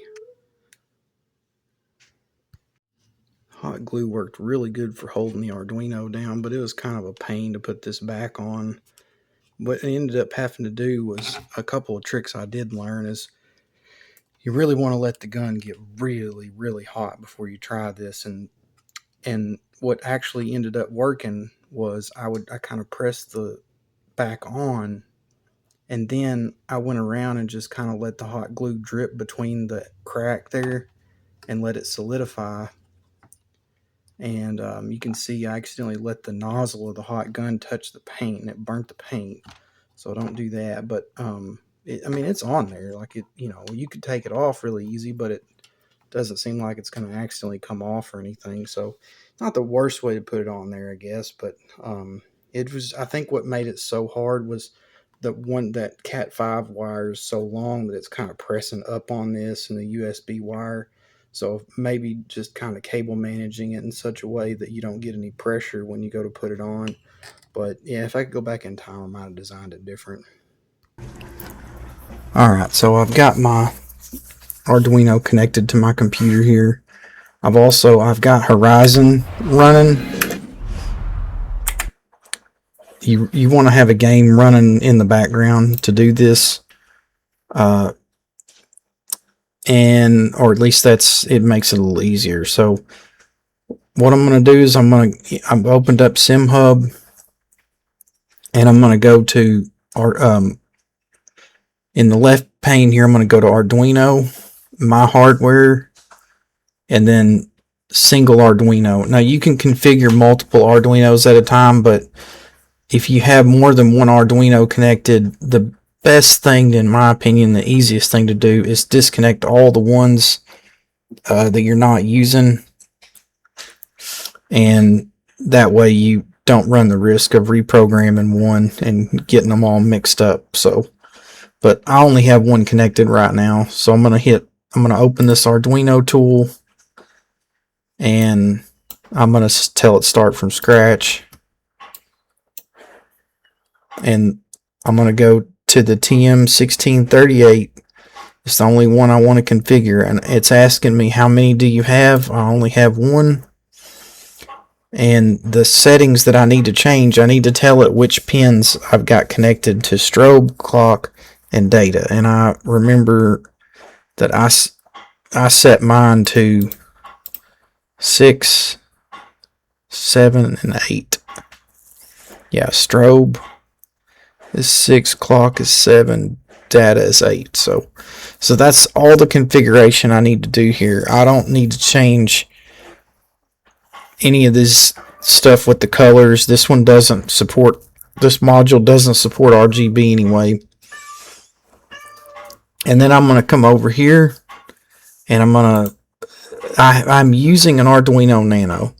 But for whatever reason, these Arduino Nanos that I got on eBay and that were advertised as the Nano, they actually have the Leonardo, the 32U4 chip instead of the 328P. So I'm gonna select that. And basically, if you select the wrong one here, it's pretty much just not gonna upload. It's been my experience. And then here I'll select. You can see it. It even says Arduino Leonardo on COM4. If you're having trouble getting this to upload, move to maybe like a USB 2.0 or try the USB ports on the back of your computer instead of the front of the side. It's also a good idea to maybe, at least when you're programming it, try to use maybe a shorter cable or a different cable. Those are things that can cause you some headaches, your Arduino not being detected and stuff like that. So then you basically just tick this box that says, I know I'm going to screw up if I'm not careful. And then here it's going to hopefully upload the sketch for us.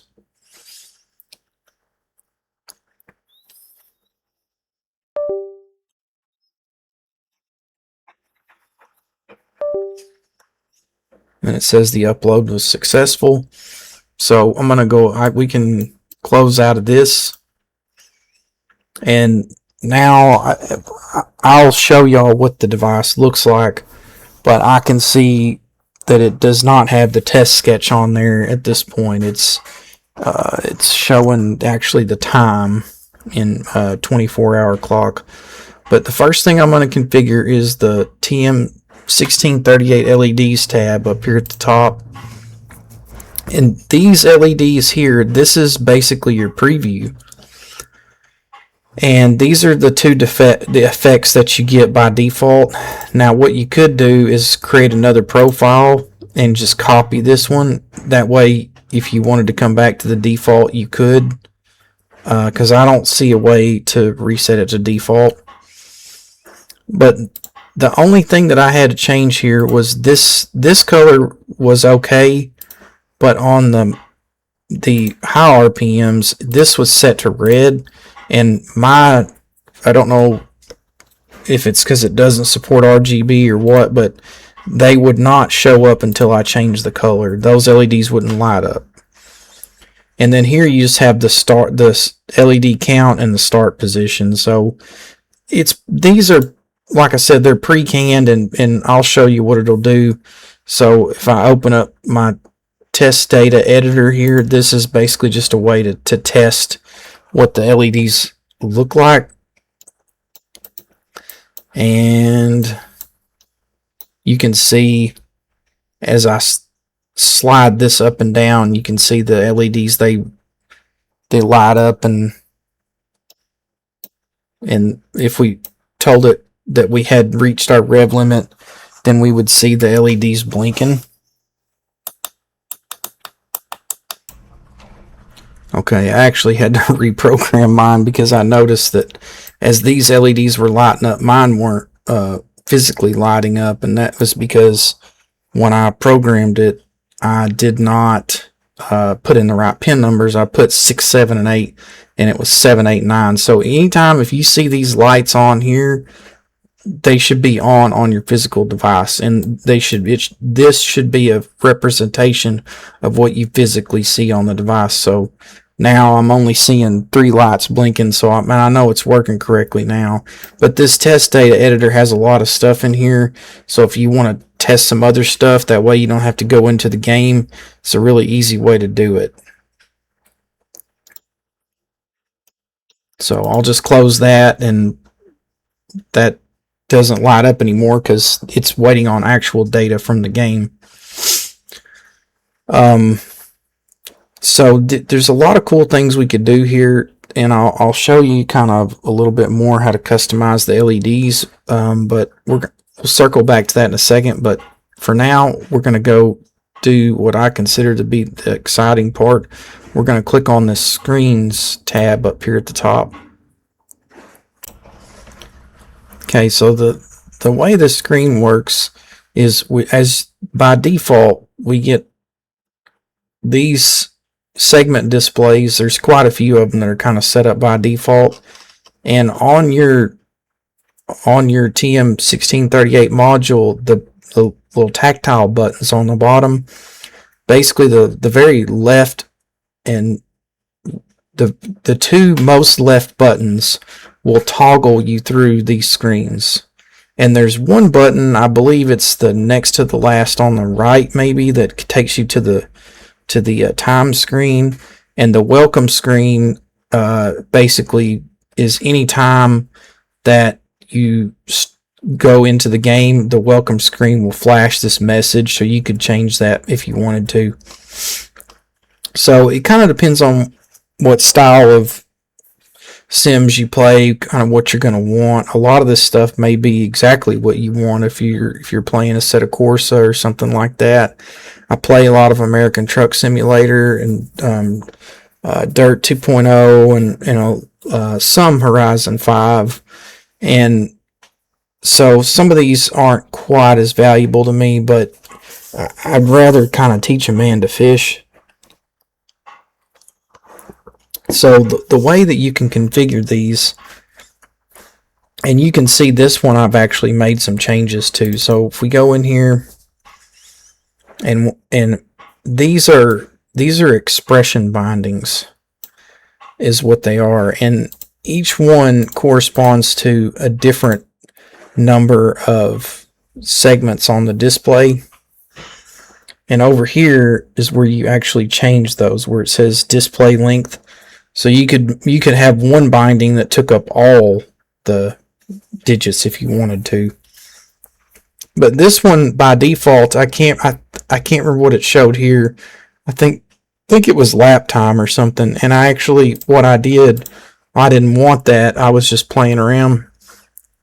So if you double click this box here where it says property, it's really simple. We can search through and find all these properties that Simhub makes available to us. So I searched for game, and it just tells you the name of the current game, and I selected that. But we could put other stuff in there. We could put let's just say fuel. Well, that's probably speed's already on there. I'm trying to think of something. CPU power's got a lot of decimal places.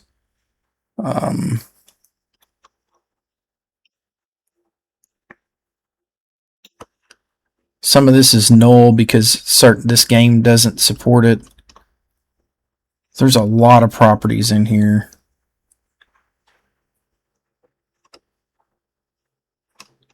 We can even put stuff from our Shake It base shakers and things like that if we wanted to. There's max. There's our main GPU load, and we can put that on there if we wanted to, right? And then we just hit this save. You got to be sure to hit this save button in the right hand corner here, and this just gives you a display of what you would see on the display if you were in the game. So I think what I'll do is I'll actually just copy this one, and then I'll make one and just kind of show you how some of the bindings and stuff work. We'll do something not quite as simplistic. So I'm going to go over to the right and hit this little folder icon and just copy. I guess you have to double click it to open it, and then it's called main screen copy is the screen name. I'm going to change it to FPS.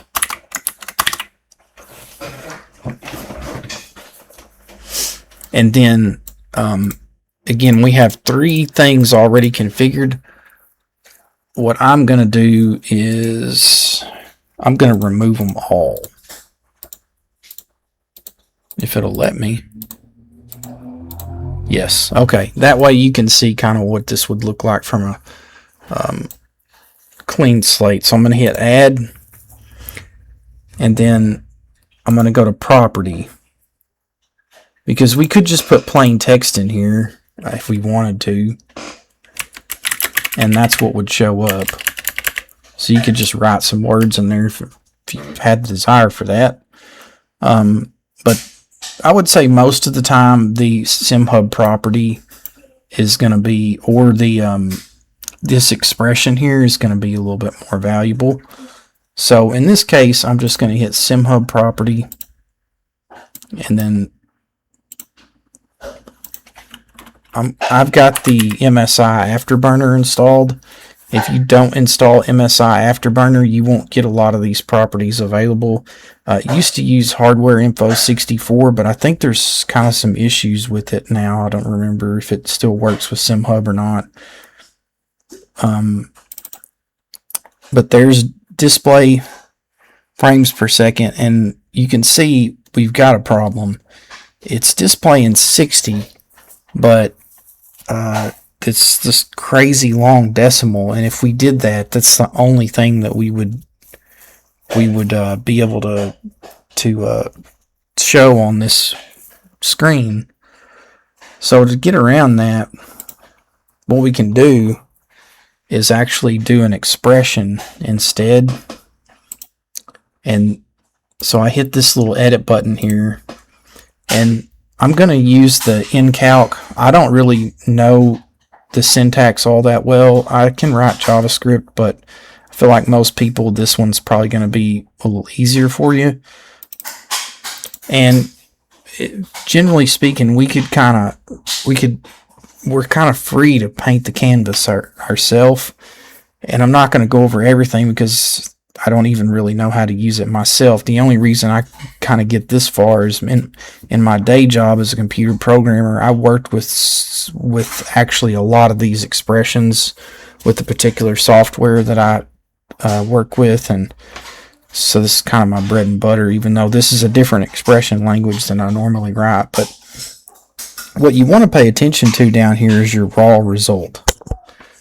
So if I were to just put some text in single quotes, you can see that it's going to just return that plain text. But if I were to insert a property in here, so I can go to insert property, and we'll look for that frame rate again, FPS.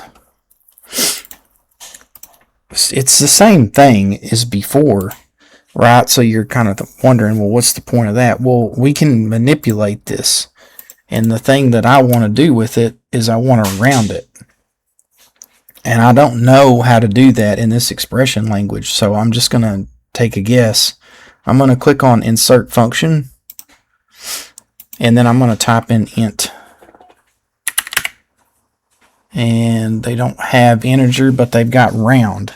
And round is a function. It takes two parameters. It takes the value you want to round and then the rounding that you want to apply. So I'll just double click that, and it types the function in there for me.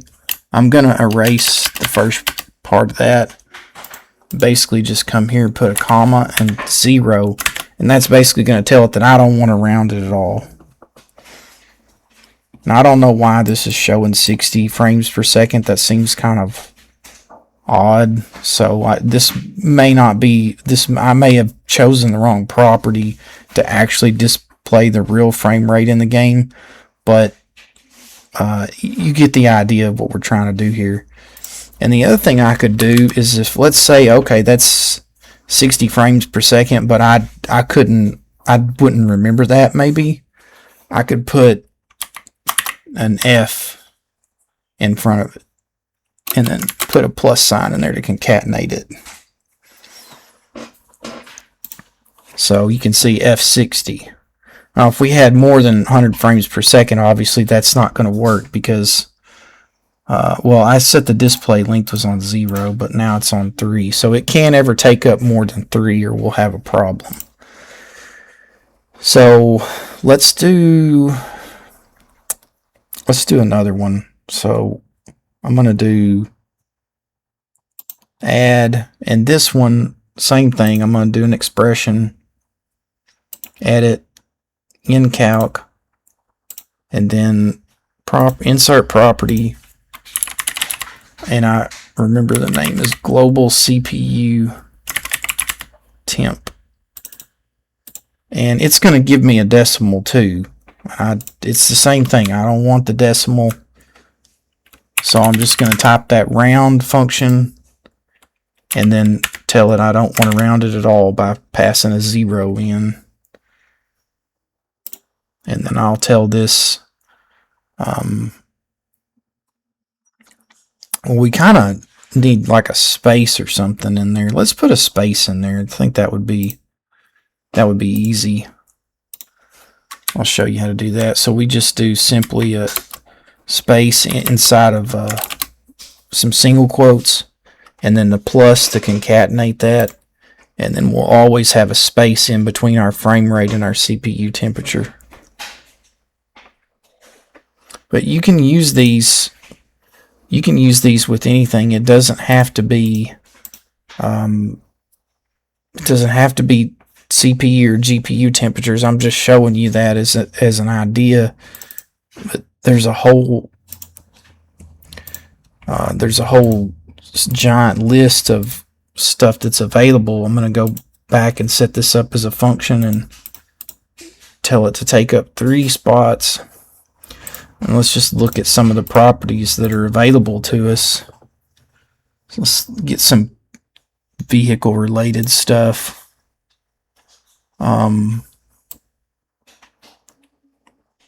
There's gear, our fuel units and liters. I mean, we could, I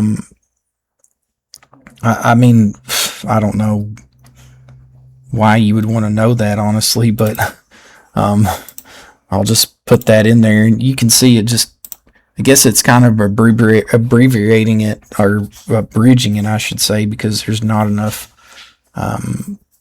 letters there. So it's showing me the result down here is lit, because it can't fit liters inside there. So another expression that you can do, another type, I'm just going to hit save here. And I'm going to go back to the TM1638 LEDs. And you can use this style of expression that I'm about to show you. You can use it in the screens too. So you can do some really creative stuff. But I'm going to click Add Effect.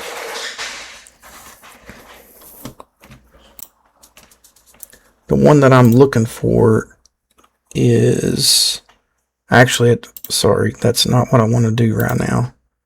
I'm going to hit cancel here and go to, no, I don't want to add a group either. Add effect. Okay, actually it is in here. So it's custom formulas. When formula is true. This is a pretty cool one. And what I'm going to do is I'm going to tell it that I want the LED start position to be 1. And then we've got to enter a formula. Now, same thing, I'm going to use Encalc. Now, again, I keep using CPU temperature and GPU temperature and things like that for the examples, just because it's kind of easier to understand. But you could set this up with anything. You could do braking. You could do how much fuel you have left. You could do tire temperature or anything. I mean, there's endless number of things that you could do this with. But we're just going to make it as super simple. And what this wants is, it wants true or false to be returned. And if you don't understand a lot about computer programming or these expressions, then just monkey see, monkey do, right? Just copy kind of what I'm doing and just change the properties and monkey around with it till you get what you want. You don't have to understand everything about this to use it, okay? The understanding comes as you use it, so don't be intimidated by it. I'm going to insert a property, And this time I'm going to go with, I think I want to use GPU temp, maybe. GPU, yeah, temp. Okay, that's fine. And what let's don't. Let's just go back and use CP because I'm not sure what my GPU temp is right now. Okay, so we're back to the CPU temp. And remember, what this wants returned, it wants this expression to evaluate to true or false, okay? Now, pretty much everything in computer programming will always evaluate to true or false. Basically, if it's a 0 or false, it's false, and everything else is true. There's kind of some exceptions, but they're pretty not something you really need to understand here, but so 52.75 is what this is returning, and in computer talk that's true because it's not a 0, but that's not going to make our expression work. What we need is a condition. And so what I'm simply going to do is I'm going to do greater than 52. Let's just do that. And now it's returning true. So if my CPU temp drops below 52, this will return false. And we could flip this around. We could say CPU temp is less than, but I'm going to do greater than. Let's do greater than 51. That way, let's do 52. So that's true. But if my CPU temp drops to 51, this will start to return false. And we could even do, I don't know the syntax in here, greater than or, apparently that's not right. Greater than or equal to 52 would return true if you wanted it that way.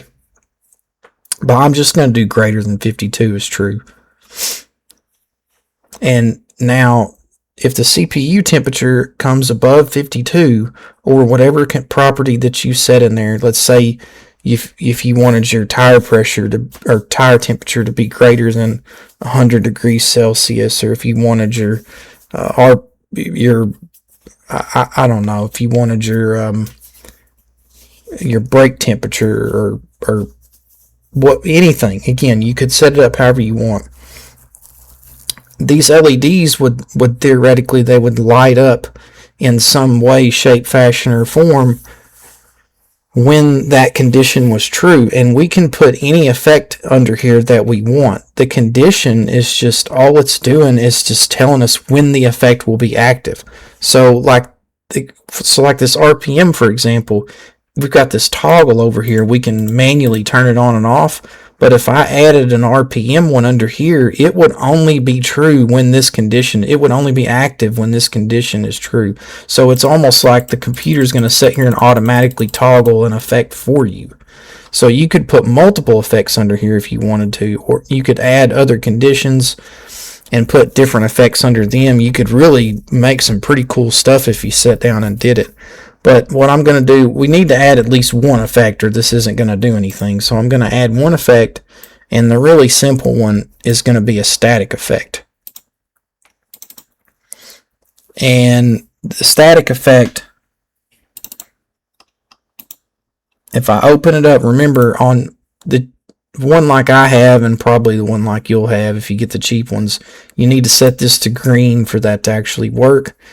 It says our starting position is 1, and then however many LEDs you want this to be true for, I'm just going to make it all 8. And I'm going to behavior, I'm going to say blink. And then I'm going to leave the blink color, I'm not going to fill that out. I'm not going to select anything in that drop down because, again, they don't support the RGB functionality. And I think I'll, just to play around a little bit, I'm going to change the blink rate to 250 milliseconds. Just because I can change it. So now what's going to happen is anytime the CPU temperature is, again, above 52 degrees Celsius, this is going to blink. And let's go see CPU temperature right now. I'll bring this window over here so that you believe me. CPU is 54 right now. It's 55. It's kind of bouncing around. So if I change that expression, go to edit and say if it's greater than 60, because now it's going to return false, the blinking stops. So again, you can add whatever effect you want there. It could be, and it doesn't have to be based on numbers either. It doesn't have to be a greater than, less than a number. It can be based on all kinds of, there's so many cool stuff that you could do. I could honestly do tutorials on this for days. You could, yeah, you could do like when you're in first gear, or when your speed is below a certain amount, or you can even string together two or three different things. So you could even say something like if tire temperature is this and remaining fuel is this, then they could blink, right? You can add an or in there if you wanted to. So I don't know the syntax for or in this expression language, but let's learn it together. I'm just going to make some guesses.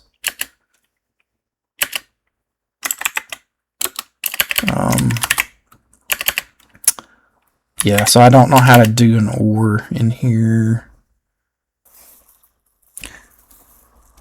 It says it uses pipe for or operations.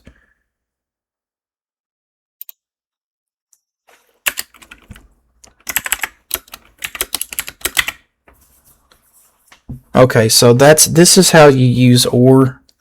So it's simply just pipe, like what I was trying before. And so in this expression, I just said if the CPU temperature is greater than 60, or if 1 is equal to 2. Well, 1 is never going to be equal to 2. But I could change that, and now at this point, it's returning true, not because the CPU temperature is greater than 60, but because 1 is always going to be equal to 1.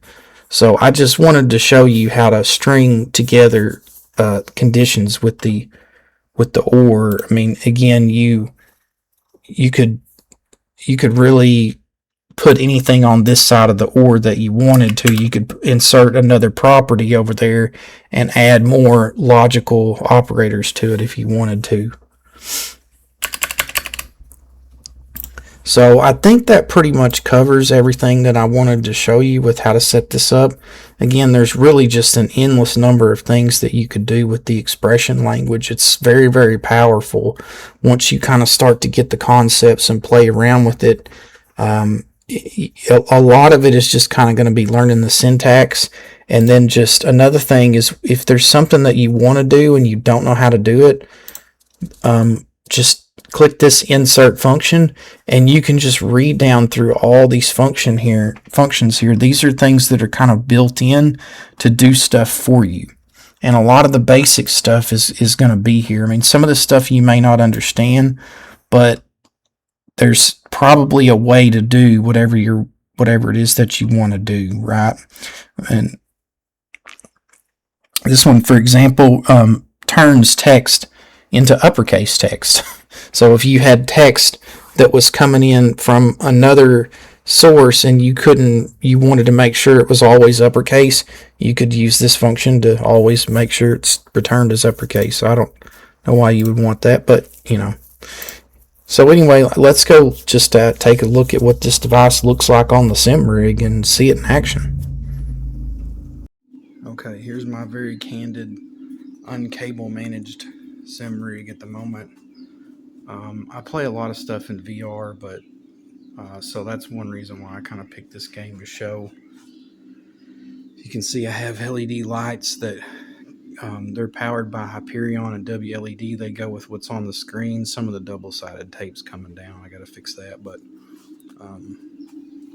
we'll just get in the rig here and take a look. There it is, mounted to the 4040, and the little nuts, the T-channel nuts that go in here, you'll hear some people say that you can't put these on after the fact. They make they make two different kinds. Or I'll just say this: some you can and some you can't. There's some that are a little narrower, and they'll usually have a little locking ball on the bottom, is how you can identify them.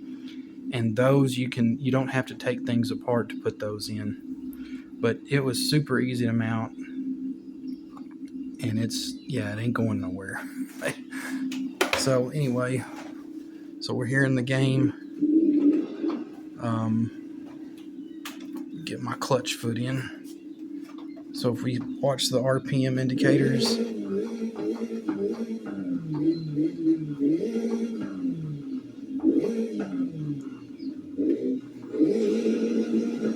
and we'll shift.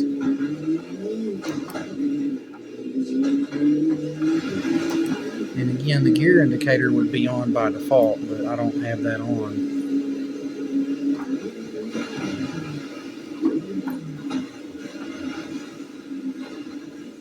So we'll go over to one of the other screens.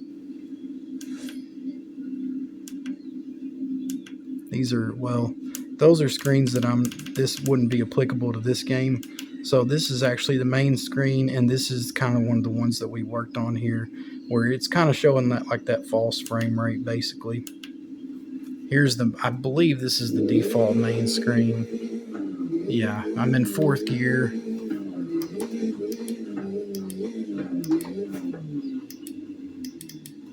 So I'm in reverse.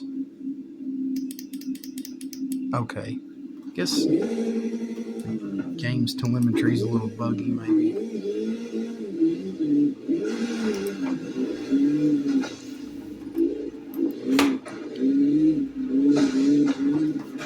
You can see it's working great.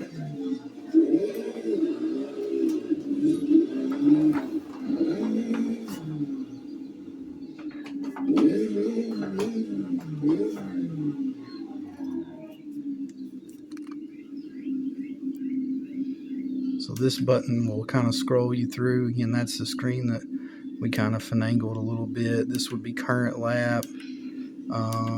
There's our tires.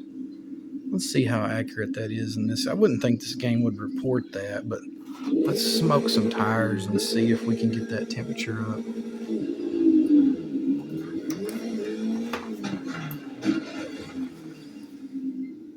Well, apparently it works.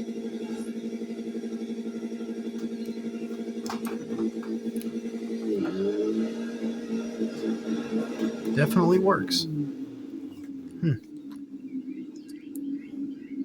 You wouldn't think this game would have that kind of telemetry, but this is okay. So this is rear tire.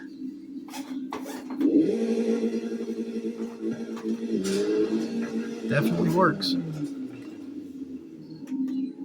And if we were, this kind of goes without saying, but like, I believe if we were in this game, if we were in an electric vehicle,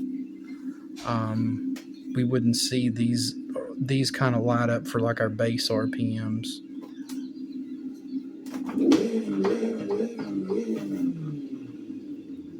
But anyway, there it is. I hope y'all enjoyed watching this. I sure did have a lot of fun building it. I really enjoy projects like this where you actually get something useful at the end. And this is going to be on Thingiverse if you want to 3D print it. And so go out and build yourself one if you get a chance. We'll see you on the next one.